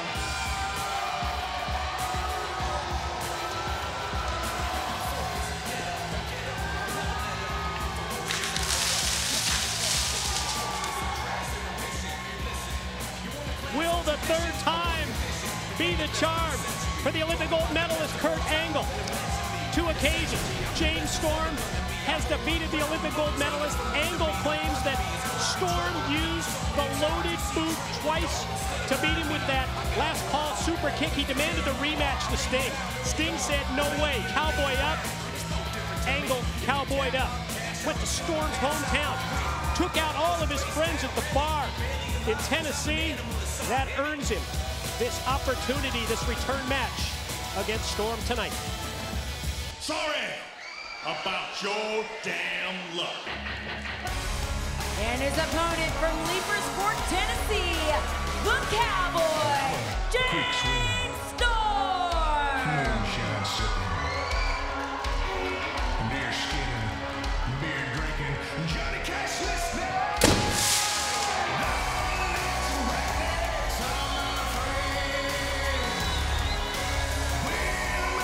You know, Mike, sometimes as a wrestler, if you get yourself in a bad groove, you start wondering, does this guy have my number? And I'm just wondering if that man right there, Kurt Angle, if that's what's going through Kurt's mind, does James Storm have my number? Now, Kurt will never show you that. He'll never admit to that. Never. I don't know. I don't know if that's what Kurt is thinking. But it definitely could be. Storm has been one step ahead of Kurt through this whole thing.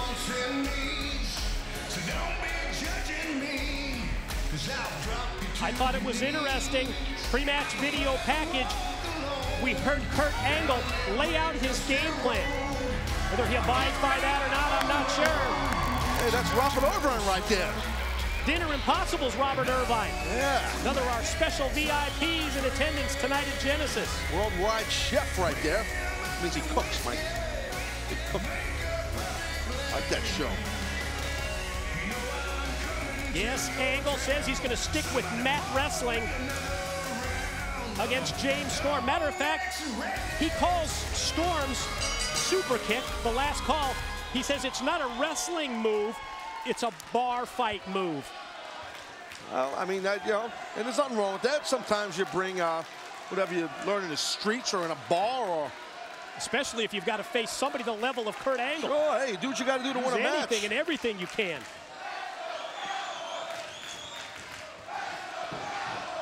Big let's go cowboy chant here. Can't be for the football team. That's for sure. Don't get Keith Mitchell upset with that. Oh, anyway, right now Kurt Angle wrestling at his pace, getting out of the ring and just saying, hey, I'm going to dictate what happens out here.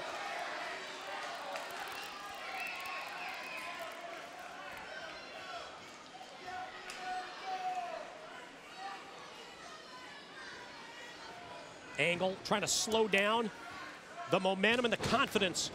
Well, yeah, you got to be careful if you're James Storm. You don't want to get yourself into a straight, pure wrestling match with someone like Kurt Angle. It's the best, right? Absolutely, best in the world. I mean, you don't want to get on a mat and exchange holds with this fella. Trust me. Oh, nice reversal of that hip toss by Storm. Watch out! Whoa, whoa, whoa, setting up for the last call. Think back to the first match that they had. It was real quick. Right about a minute, I believe, when Angle was caught unaware with the last call super kick. That's the thing with Storm. He can hit you with that kick from any point at any time during a match. And when he nails it, I mean, 9.5 out of 10 times, he's going to get the 1, 2, 3 on you. So Kurt's aware of that. He's felt it.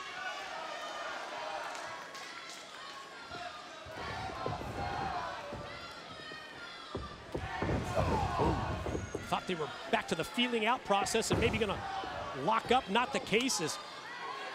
Well, usually, Angle connects with the boot to the gut. In the beginning, each man, they try not to make a mistake so the other can capitalize on it.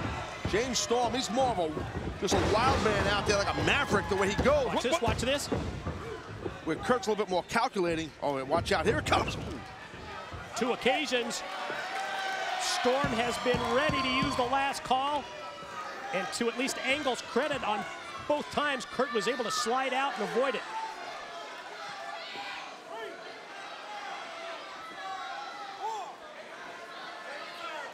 It's a mark of a veteran right there in Kurt Angle. He's gonna take his time. The ref can count. He's got up to a 10 count till he's counted out. And that's smart by Storm not to rush out after him. Kurt talked about how he was going to employ mat wrestling against James Storm. So far, nothing. Yeah, Angle hasn't been able to do it. Storm has, we talk about dictating the pace of a match.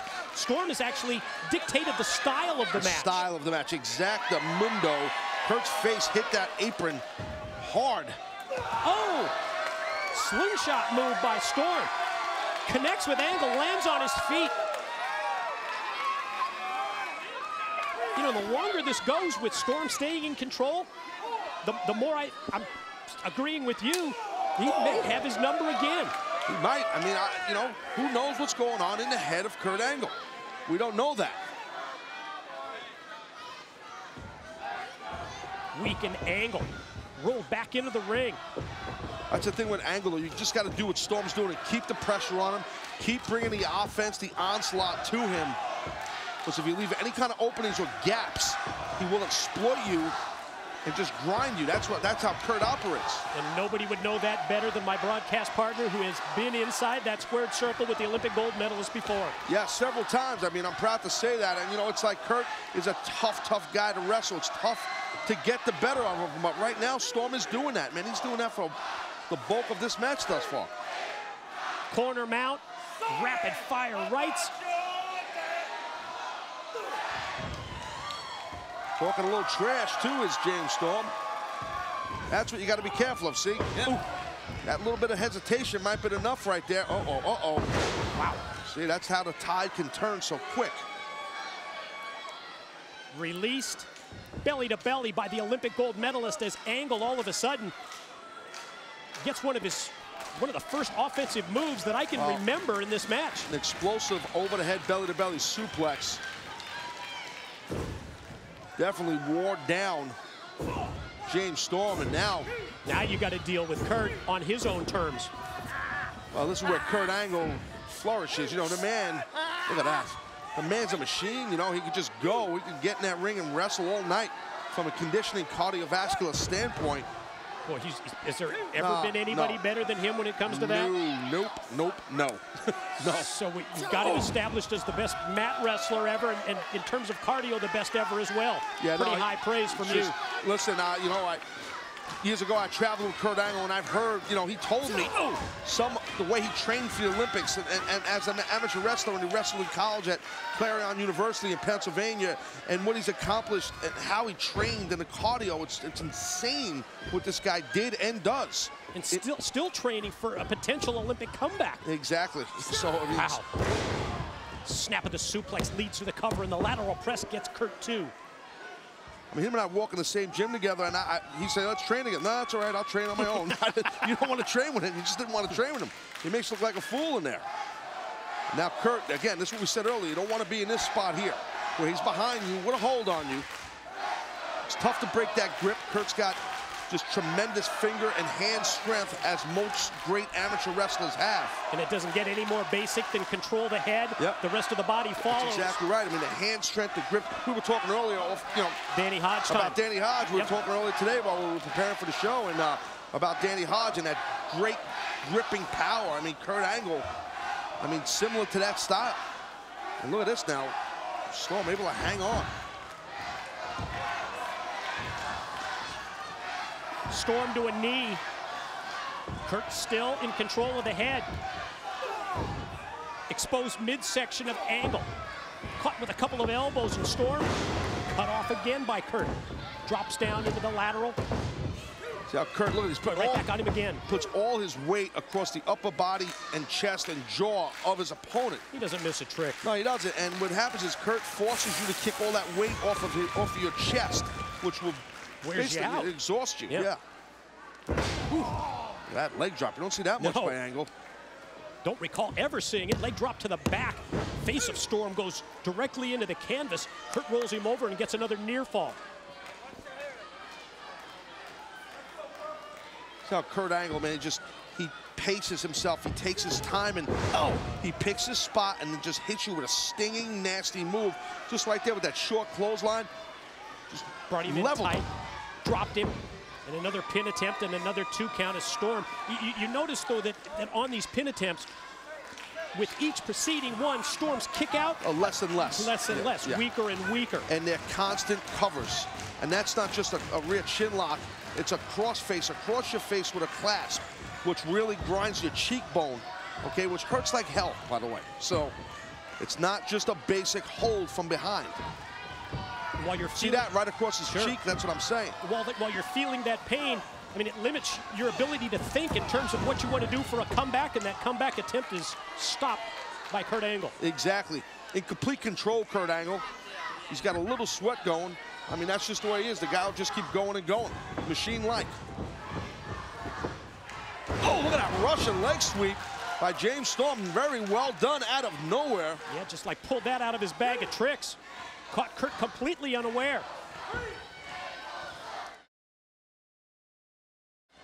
Especially with Kurt, it's pretty well documented. He had multiple neck surgeries over the years, so a Russian leg sweep definitely will affect your upper spinal cord and neck. So, you know, it was a good move by Storm, but now, oh, here comes James Storm now. Clothesline on target by Storm. Follow back elbow, but Kurt's right on him to counter and reverse, but Storm uses the forearm this time. Now the Cowboys rolling again. Cowboys using the 12th man to get motivated. Float over. Oh! Stabs Kurt in the back. Double knees. Pin. Leg hook four. Whoa. Wow.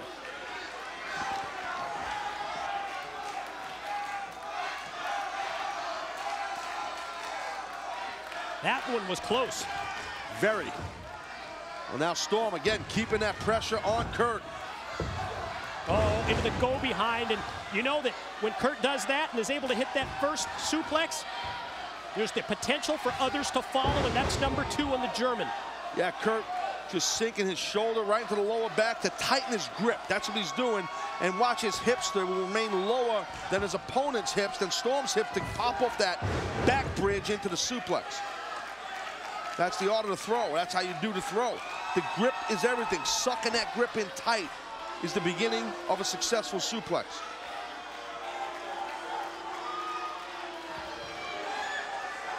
Now Kurt, we've seen this before. Look at that. Wow. Top rope moonsault by Angle. It's just unreal. The win. Pin in.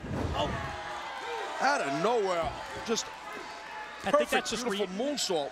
But isn't that just reactions on the part of Storm there to Could get the shoulder up?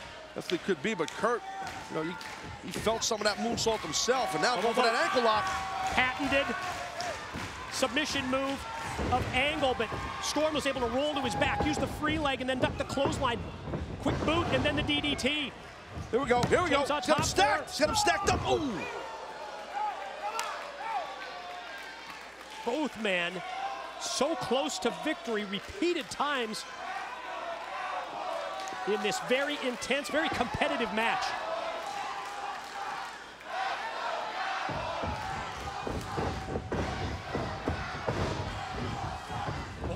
Went for that kick. Yep, went for the kick. Nobody there. Kurt had it scouted, went for the ankle slam, but that was also well scouted by Storm, who countered with the arm drag, then sent out to the apron. Big kick right between the shoulder blades of Kurt, sends him down. Ran into an elbow right there, back elbow. And there it is. Angle slam, this could do it. Leg hook 2 in. Oh, man.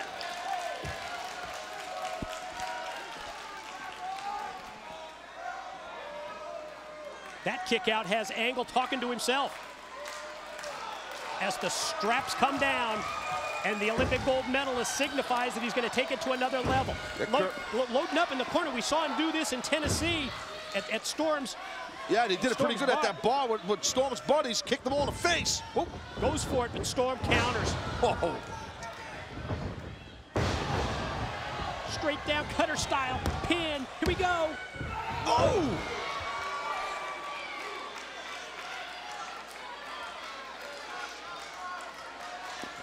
Yeah, Kurt's in a lot of trouble there, man. Both men fighting through the pain and fighting through the fatigue of this match. Now James Storm, I think he realizes he's in a great spot. Good opportunity. Kurt's not moving much at all.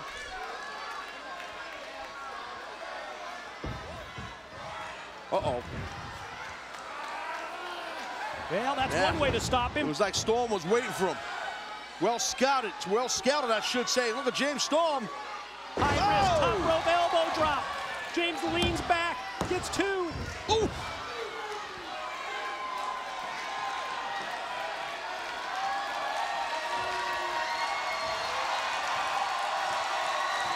Kurt on the defensive at this point.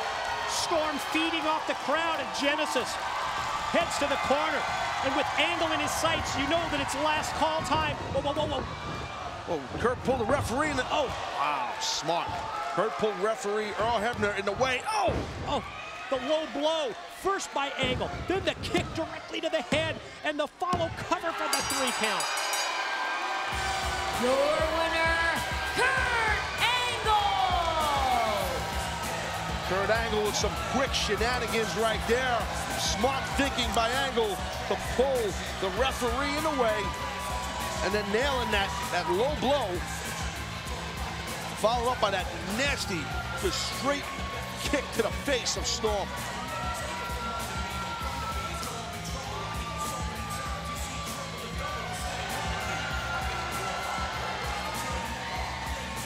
Kurt Angle successful here in this matchup. Hell of a fight. Hell of a fight between both men. Very even matchup. Back and forth throughout. But then Kurt takes the low road, and it proves the difference. As Taz, it's time to go back and review what we just witnessed. Yeah, again, as we said, I mean, a physical contest here. We were wondering if Kurt Angle, let's take a look at what some of the action from this match, if Kurt, if Kurt couldn't get the monkey off his back. If this man, James Storm, basically had Kurt's number. It was evenly matched battle for a good portion. There was an opening for Kurt to take advantage of Storm, and he did that. That was after, a couple of German suplexes right there. That moonsault and Storm, awesome high elbow. Not able to get the win there. How Kurt kicked out, I don't know. And that's what we said. This was the end of the match where the referee got pulled in the way, low blow. Just a little shenanigans and tomfoolery right there by Kurt Angle to steal a win over the Cowboy, James Storm.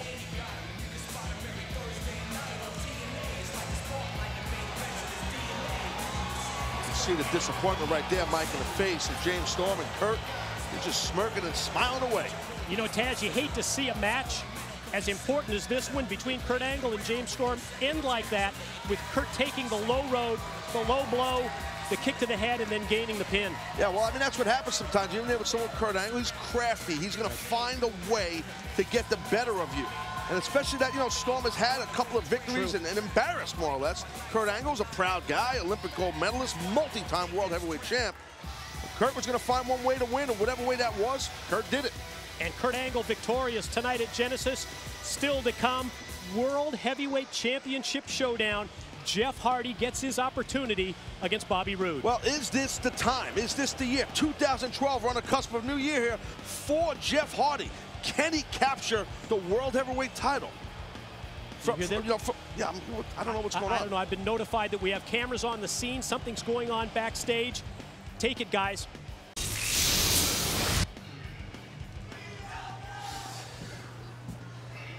Boy, last time we saw you and Abyss, you were beating the heck out of him outside the door. Where'd he go? Where's he at? I don't know. Where's he at? What are they asking me for? How would I know where Abyss is? I don't care about the rest of the world in general. Why would I care about them? They never cared about me. They don't care about me now. What, because I went about things the wrong way? What is the wrong way today? I mean, who says what's right and wrong in today's society? I am the leader of the selfish generation. I am the it factor of professional wrestling. If you're successful doing something one way, then to me, that's the right way.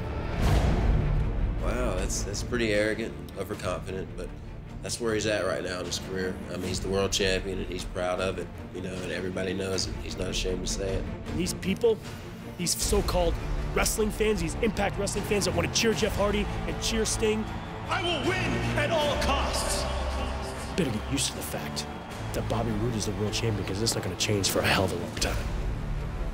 I can honestly say people deserve second chances, but do they deserve 3, 4, 5, 6 different chances? No. I mean, how many times do you have to trip up and fall flat on your face before you wake up?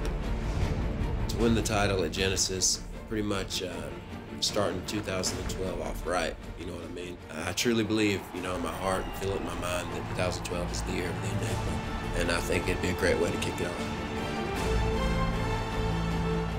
Jeff Hardy has been a champion in the past. That's the past. Jeff Hardy has actually had a hell of a past. But now, we're talking about the present. We're talking about the here and now. We're talking about the Bobby Roode era. Jeff Hardy, this charismatic enigma, this fan favorite, doesn't scare me. I've proven to AJ Styles that I'm for real, and I will prove it to Jeff Hardy at Genesis, and I will continue to prove it month in and month out that I am the best in the business, that I am the it factor, and that I can't be beat, and I will do whatever it takes. I said it before, I will do whatever it takes to remain the champion and to keep this where it belongs. 2012 will be known as the year of Bobby Roode. I've heard a lot of things over the last little while. People criticizing me about how I became a world champion and how I carry myself. The fact of the matter is that if they had the same opportunity that I had, they would be doing the same damn thing. The fact is they're just jealous that I got something that they didn't get. I mean, that whole locker room is jealous of me. That whole locker room wants this. And I know that. I know that. I'm not a dumb man. I've proven it. I'm a very smart, I'm a very intelligent person. So it doesn't matter who it is that's gonna try to threaten me to take this title away. There's nothing and no one that's gonna stop me from continuing down my path as a world heavyweight champion. The charismatic enigma, Jeff Hardy, takes on Bobby Roode for the World Heavyweight Championship. It is main event time. Ladies and gentlemen, get ready. The pay-per-view, Genesis. The World Heavyweight Champion, Bobby Roode, joins me at this time, set to do battle against a man who has waited for this night for 10 months. The #1 contender, Jeff Hardy, your opponent in just moments. You know what this is, JB? This is pathetic. This is disgusting. I mean, not only do I have to stand here with you, but I have to stand here with you and listen to these people. These creatures of the night chant Jeff Hardy's name over and over and over and over and over again.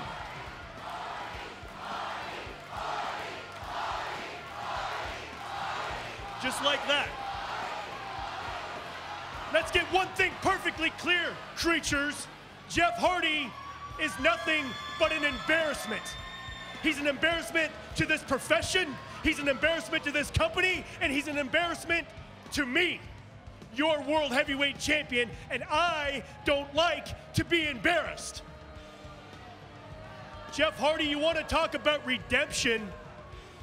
In this lifetime, there is no redemption. You get one go-round. You get one opportunity and one chance. Look what happened with my one opportunity, JB. I became the World Heavyweight Champion. One time.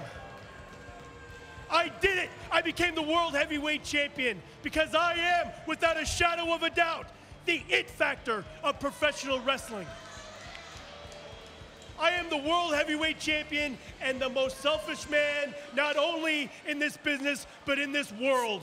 And what that means, JB, and what this means, Jeff Hardy, is that I will do whatever it takes, night in and night out, to stay the World Heavyweight Champion. Remember that, Jeff. Whatever it takes. All right, it is up next. The World Heavyweight Championship on the line. Bobby Roode defends against Jeff Hardy, and it's happening now here at Genesis.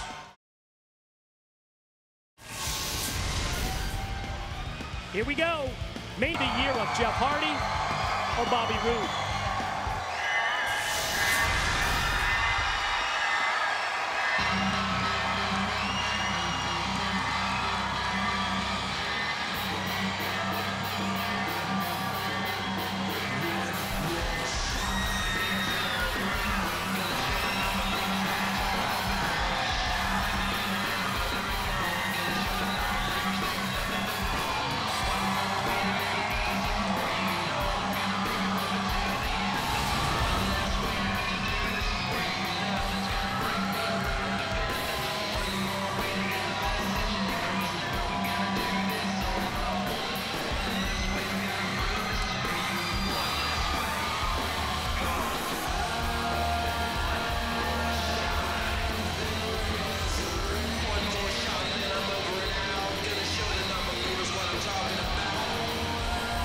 Incredible reception. Everybody's on their feet at the impact zone for the challenger. Creatures are up and ready for Jeff Hardy to take it to Bobby Roode. There's only one Jeff Hardy, man. And at times, I think that's a good thing. It's Jeff. Jeff is out there, man. He's out there, but that's part of his whole thing, man. That's what he's about. He's one of the creatures. He's the head creature. Creature of the night. You're a creature of the night, aren't you, Mike? Sign me up, baby. I've seen you in some establishments. You can be considered a creature of the night.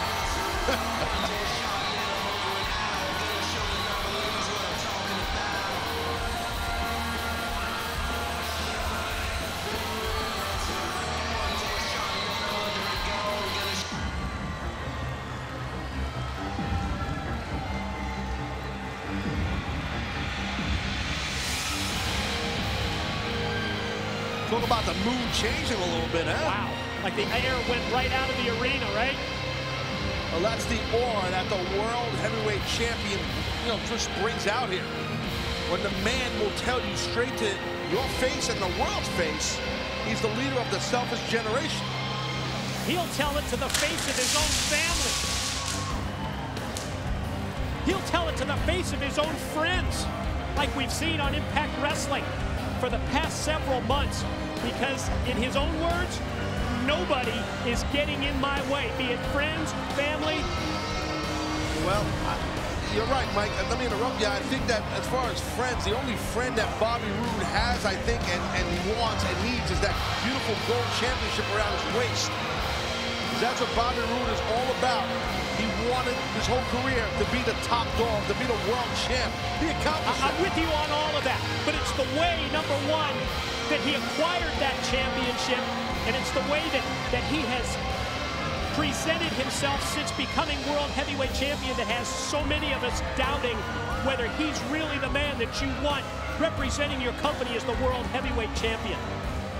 Well, everybody has an opinion. I understand where you're coming from. I mean, I'm a fan of this man's style in between the ropes. That, to me, is what it's about. I could care less what he does outside of the ring.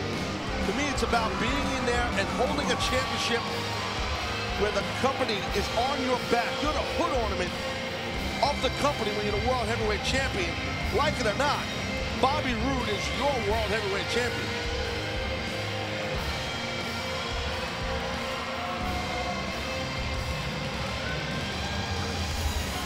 There's only one thing left to do before the opening bell for our Genesis main event, and that's to send it to the center of the ring and Jeremy Borash. Ladies and gentlemen, the following contest is scheduled for one fall and is your main event of the evening. When the bell rings, the man in charge, TNA official, Mr. Brian Hebner. And now, live from Universal Studios, Orlando, Florida, it's time for your Genesis main event of the evening. Introducing, first of all, standing in the corner to my left, he weighed in this morning at 228 pounds and comes to us from Cameron, North Carolina. He is the current #1 contender for the heavyweight championship of the world. This is the challenger, Jeff Hardy.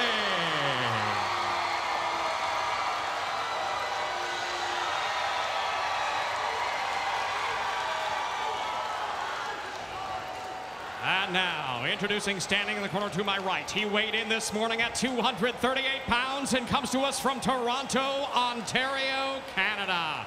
He is the current reigning and defending TNA heavyweight champion of the world, Bobby Roode.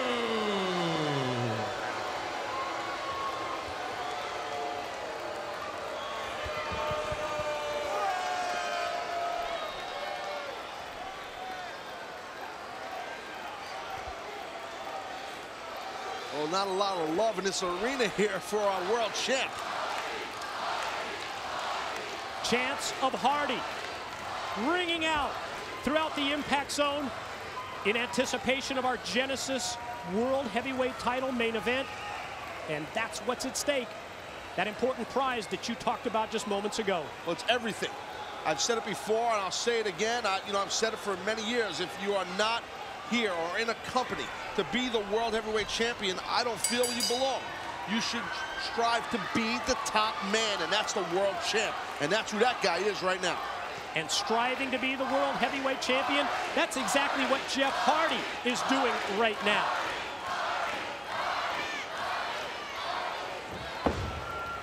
As we said earlier, I mean, Jeff Hardy's a former world heavyweight champion, so if there's anybody credible enough or able enough to do it, it definitely is Hardy.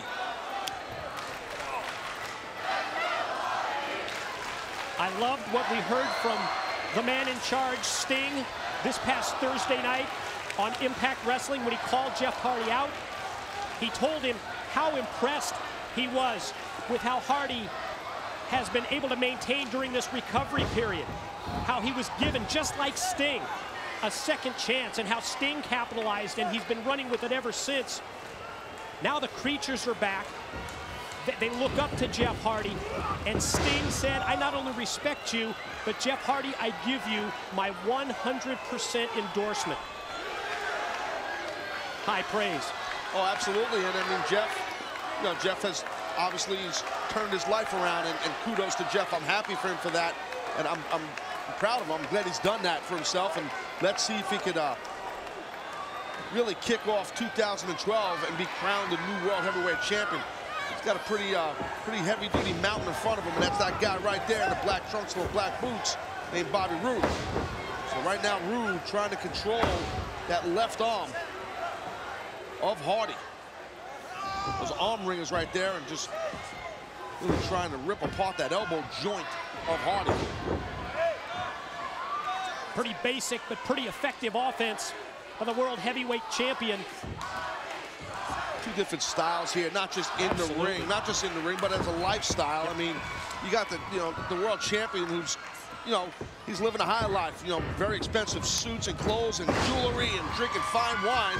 Well, whoa, Jeff Hardy, he'd love to just go to a Waffle House and hang out with the creatures, man, his fans, and just hang out and have a covered, smothered, and brothered, whatever they call it. Close enough. Yeah. I mean, that's one aspect of it. That's outside the ring. But now let's take everybody inside the ring and talk about the contrast in styles from that standpoint. Well, the champion, Bobby Roode, he's a type of ground and pounder. He's not going to make a lot of mistakes during a match because he doesn't take a lot of high risks, put himself in a high-risk situation.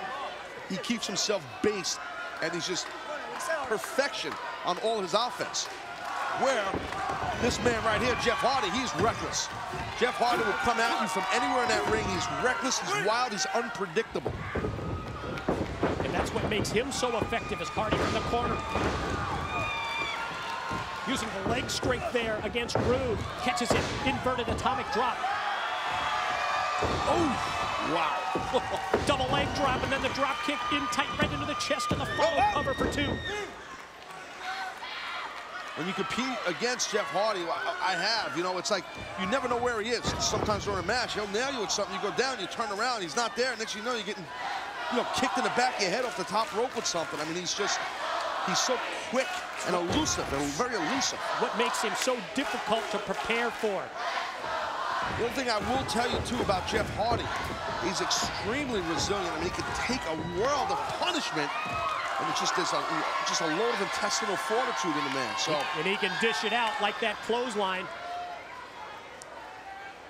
Keep your eyes on Hardy here. Never know where he's coming from, whether he's going to slingshot over or use his legs right through the ropes to connect with the chest of Roode. And now Hardy goes outside to meet the champ. Here he comes. Oh, boy. Wow. Lying clothesline right there on the outside. Ouch. And I think he hit his elbow on the concrete on the way down. That's that same arm, that elbow, where Bobby Roode was doing those arm ringers and those arm breakers too. So think of the potential finishing moves for Bobby Roode. He's got several of them in his bag of tricks, but yeah, and an arm bar as well. I mean, I see exactly what he was up to with his offense in the early going, and he's probably happy if he saw Hardy's elbow strike the concrete. Yeah, I'm not sure he did because he was busy getting hit himself, but you never know. I mean, I don't tell you what, the knee Bobby Roode just got driven into those steel steps. What's Hardy doing here? Clearing out the creatures from the ringside area and positioning the ringside steps. You talked about his unpredictability. Who the hell knows? You just got to watch it and see. Oh, my man! That was sweet right there by Jeff Hardy. And what do you do if you're Bobby Roode? You're just trapped with your back against the steel guardrail, and here comes Hardy at full speed with the drop kick. That was just massive impact. And Hardy Let's take a look. Watch this. Watch the impact here. Boom! Look at that. I think Hardy also made contact, his leg or knee, with the guardrail. Favors it as he comes in, but still able to roll the champ in and get two. That's a big move to hit on the champion on the outside.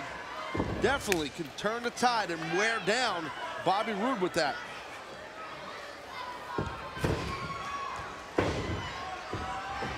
Challenger continues to unleash the offense on the champ. But Roode turns it around and shoots Hardy into the corner. Back elbow catches him when he charges in. Whoa, whoa, oh! Hardy quickly to the top, but even quicker. Roode comes in, cuts him off, and crotches him. Well, that's the thing, you know, Jeff Hardy, as we said earlier, just taking a lot of chances. He's done it his whole career. Someone that's calculating as Roode is going to exploit that and take advantage of it. Defenseless Hardy hung up in the corner. And the door's open there for Roode to strike. He does with the boots repeatedly in the corner. Tell you what, Jeff, his leg was hung up when he was upside down in that tree of woe on in between that top rope there. His ankle might have got a little tweaked around there a little bit. You see him limping around. I don't know how badly he's injured. Backbreaker across the knee by Roode. Follow pin attempt, and Hardy's still able to power out, but you're right, that's something we've got to watch. It started when they went into the guardrail and he was favoring the leg, and we saw it again there. Yep, and you see right there, Roode, he knew it. He's pinpointing his offense to what he perceives to be the injured limb of Hardy, who's sent back first into the corner and then the shoulder block from Roode.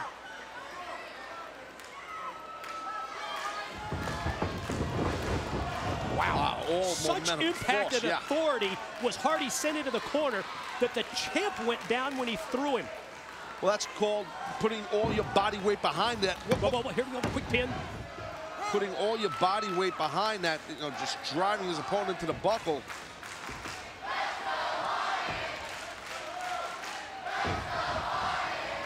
High vertical. The suplex takeover by Roode doesn't lead to another pin attempt, but instead he uses the suplex to set up a move off the middle rope. There's going to be a knee drop. Well placed knee drop too. Another pin and another 2 count. Talk about the resiliency, talking about the amount of punishment that Jeff Hardy can take.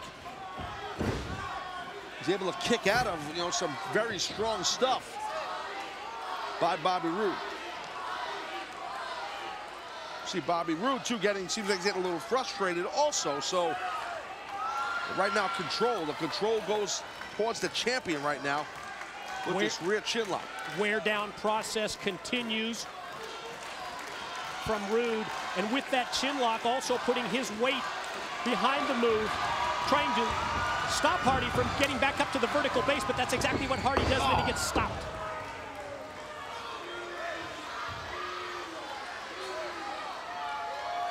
Well, Bobby Roode, you know, world champion, he realized that Jeff, he didn't want to let him start getting rolling with those elbows, so he cut him right down. Whoa, ooh, man. Hardy sliding under the bottom rope, and another bad landing out on the concrete. Hardy's a mess out there. Looks like he just fell out of a building or something. Look at him. I mean, think about it. From the elbow to the leg to the knee to the ankle, we've seen Jeff Hardy, the challenger, take an awful lot of punishment. And the champion's not done.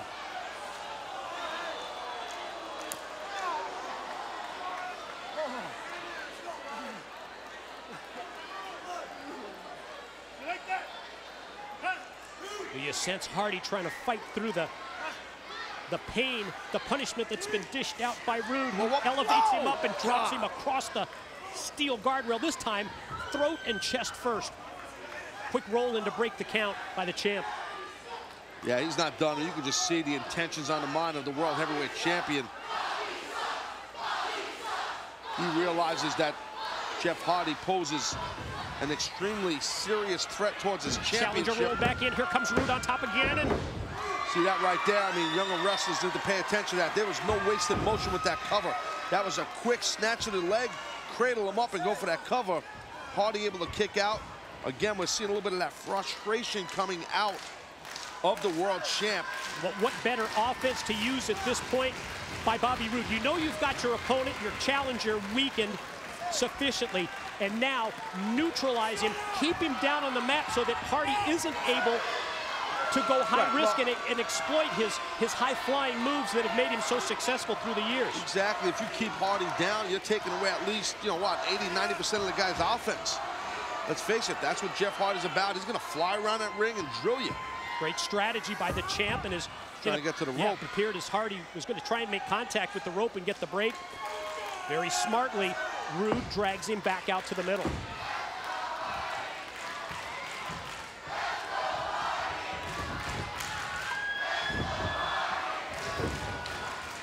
Hardy with the elbows tries to get it going, but gets stopped, and Roode one step ahead, ducks it, drops down, crossface, and he's got the arm. Oh, man, look at that. Got the arm seized at the same time as the crossface is applied. That's that same arm that Roode attacked early on, and that Jeff injured a little bit when he did an offensive move on the outside of the ring by the bottom of the ramp. So this crossface got to be putting Hardy in a world of pain. Is that early offense on the part of Roode going to pay dividends at this point?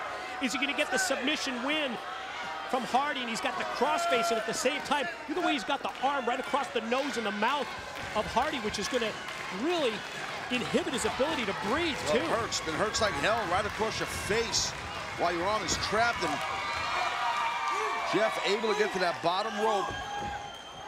Showed a lot of heart right there, Jeff Hardy, to get to that bottom rope to break that count. And Roode, no dummy, going to use that full 5 count right at 4 3/4 before he breaks, even though Hardy was in the ropes.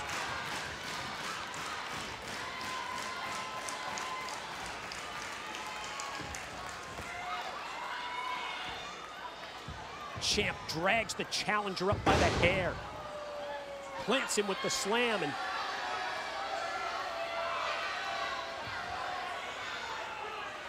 Roode going to position himself up. We expected to see Hardy do most of the flying. Without mocking him, he's mocking Jeff Hardy.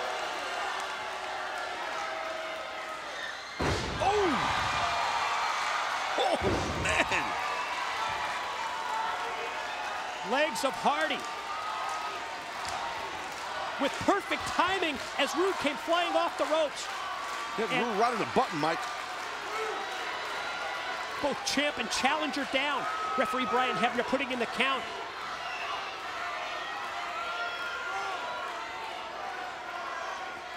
Well, who's going to get to a vertical base first might gain the control. Referee's up to a 6 count in about, well, there's your 6 count. Looks like Roode's moving around a little bit better than Hardy is. Roode using the ropes just to get back to a knee and now back to his feet.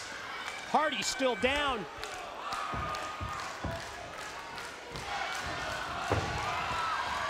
But Hardy back up to his feet, fights back as they exchange rights, and Hardy gets the better of it. Series of 4 or 5 in a row that were unanswered. Off into the ropes, a flying forearm takes down the champ, and then the running clothesline by Hardy, and the back elbow.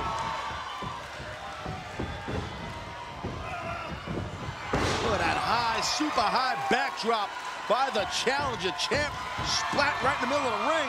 Oh, look at that, talk about splat. Free leg kick by Hardy, takes down Roode. Contact made in the corner. Roode able to counter, send him across, and then catch Hardy in mid-move up on his shoulder. Slide down by Hardy, Russian leg sweep follows. Drop down, got it covered in. Man, tough way to kick out there. That was a very unique pin. All of the champion's weight were on his shoulders. Yeah, unique to Jeff Hardy. We've seen it from him in the past. Not able to put away Roode. Looked like he was going to bring him in for the spine buster, but instead Hardy back and answers with a jawbreaker. Just kind of knocked Bobby Roode a little loopy there. There's the spine buster that he tried just seconds earlier. Double R style, high up into the air. And another one of the moves that has gained Roode so many victories. But the spine buster is not enough to put away Jeff Hardy in the world title main event.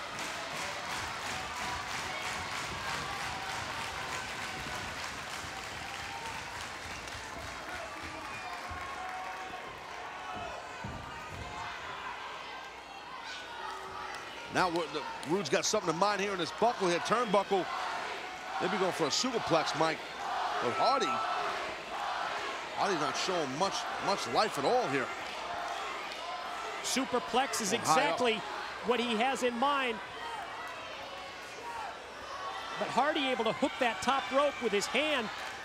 The exposed ribs of Roode feeling the punches and then... Oh, God, right on his shoulder. Wow. Hardy just dropped him straight down. High risk. Can't do it because Roode rolls out of the way. Yeah, but Jeff almost crashed and burned. He was able to stop himself and counter to counter and got himself to his feet. Look at Roode. I think Roode's going to take the count out. He's out of here. Yeah, how many times have we seen this from Bobby Roode? Think back to Final Resolution in the match against AJ Styles. Wait a minute. Oof. Roode not afraid to walk out and get counted out because a count-out loss, he still remains World Heavyweight Champion. But Hardy's not going to have any of it. Yeah, you're exactly right. Hardy just putting Roode right in the middle of the ring, and Hardy's trying to just shift it into another gear here. Oh! And then as Hardy comes through the ropes, the perfect timing by Roode, connects with the kick and going to go for the suplex. There we go. It is. Fisherman busted. Oh, got it. Oh.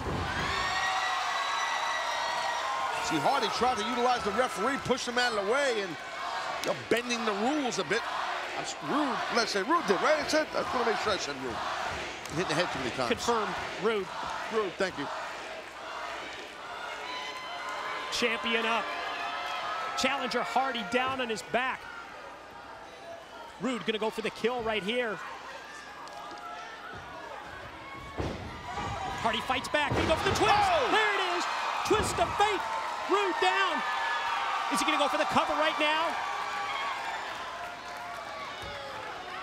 No, not to the cover instead. Look at this, look at this one. Oh! Whispering the wind out of the corner. Here's the pin, here's the cover. God, God. Wow. Look at Jeff Hardy, he can't believe it. I can't believe it. I don't know how the heck Roode barely kicked out of that thing, barely.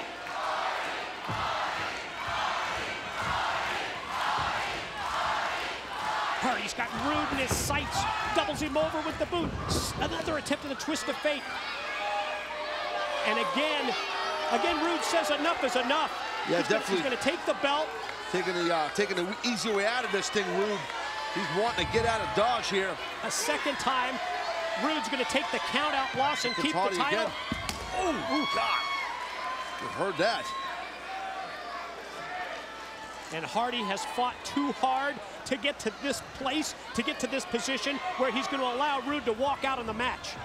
And look at him, Roode still got the championship. He's hanging on to that thing. He's just embracing it. Going to swing and use the title belt as a weapon. But Hardy ducks down. Gonna go twist here. And when he went for the twist of fate, referee Brian Hebner took the championship belt out of play.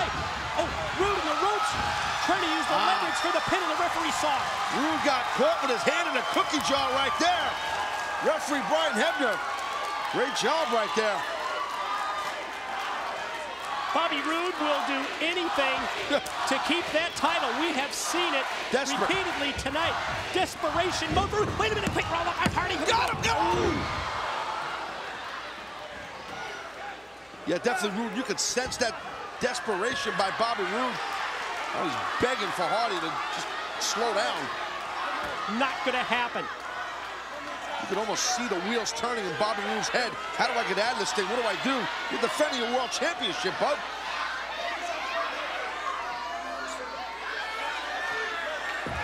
What the hell? Again, the desperation mode of Bobby Roode kicking the referee. He's trying to get disqualified out here. There's the twist of fate. Oh, he did.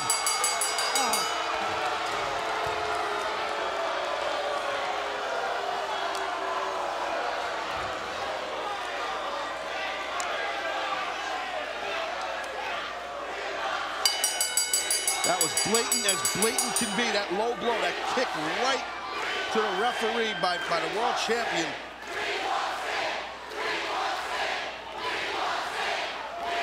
Absolute desperation on the part of Bobby Roode.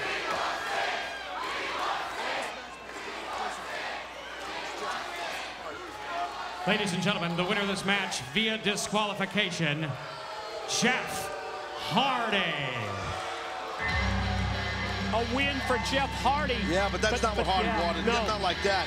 Disqualification victory. The title does not change hands. And that man laid out flat on his back. Bobby Roode, still the world heavyweight champion. Oh man, Jeff Hardy's not done. He's not done.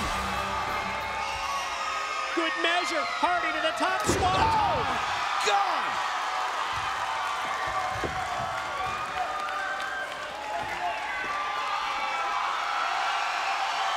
That's the title belt that Jeff Hardy should have won tonight at Genesis. And he throws it down across the prone body of Bobby Roode, who remains the world heavyweight champion. Just complete, just blatant, just trying to get himself out of this thing. I just see Bobby Roode laying on the mat. Again, just grasping at his championship. Look at that. He just kicked the ref low. Just forced himself to get disqualified. Wow.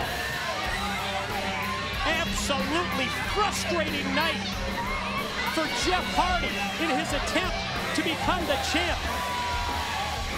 Bobby Roode hangs on for dear life in desperation mode.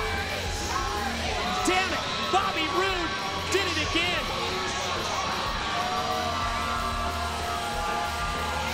Look at him, Mike. He's hanging on to that title. His face is smushed up against it. Bottom line, Taz. Bobby Roode wins the match. But there's the world heavyweight champion. Jeff Hardy should be the champ.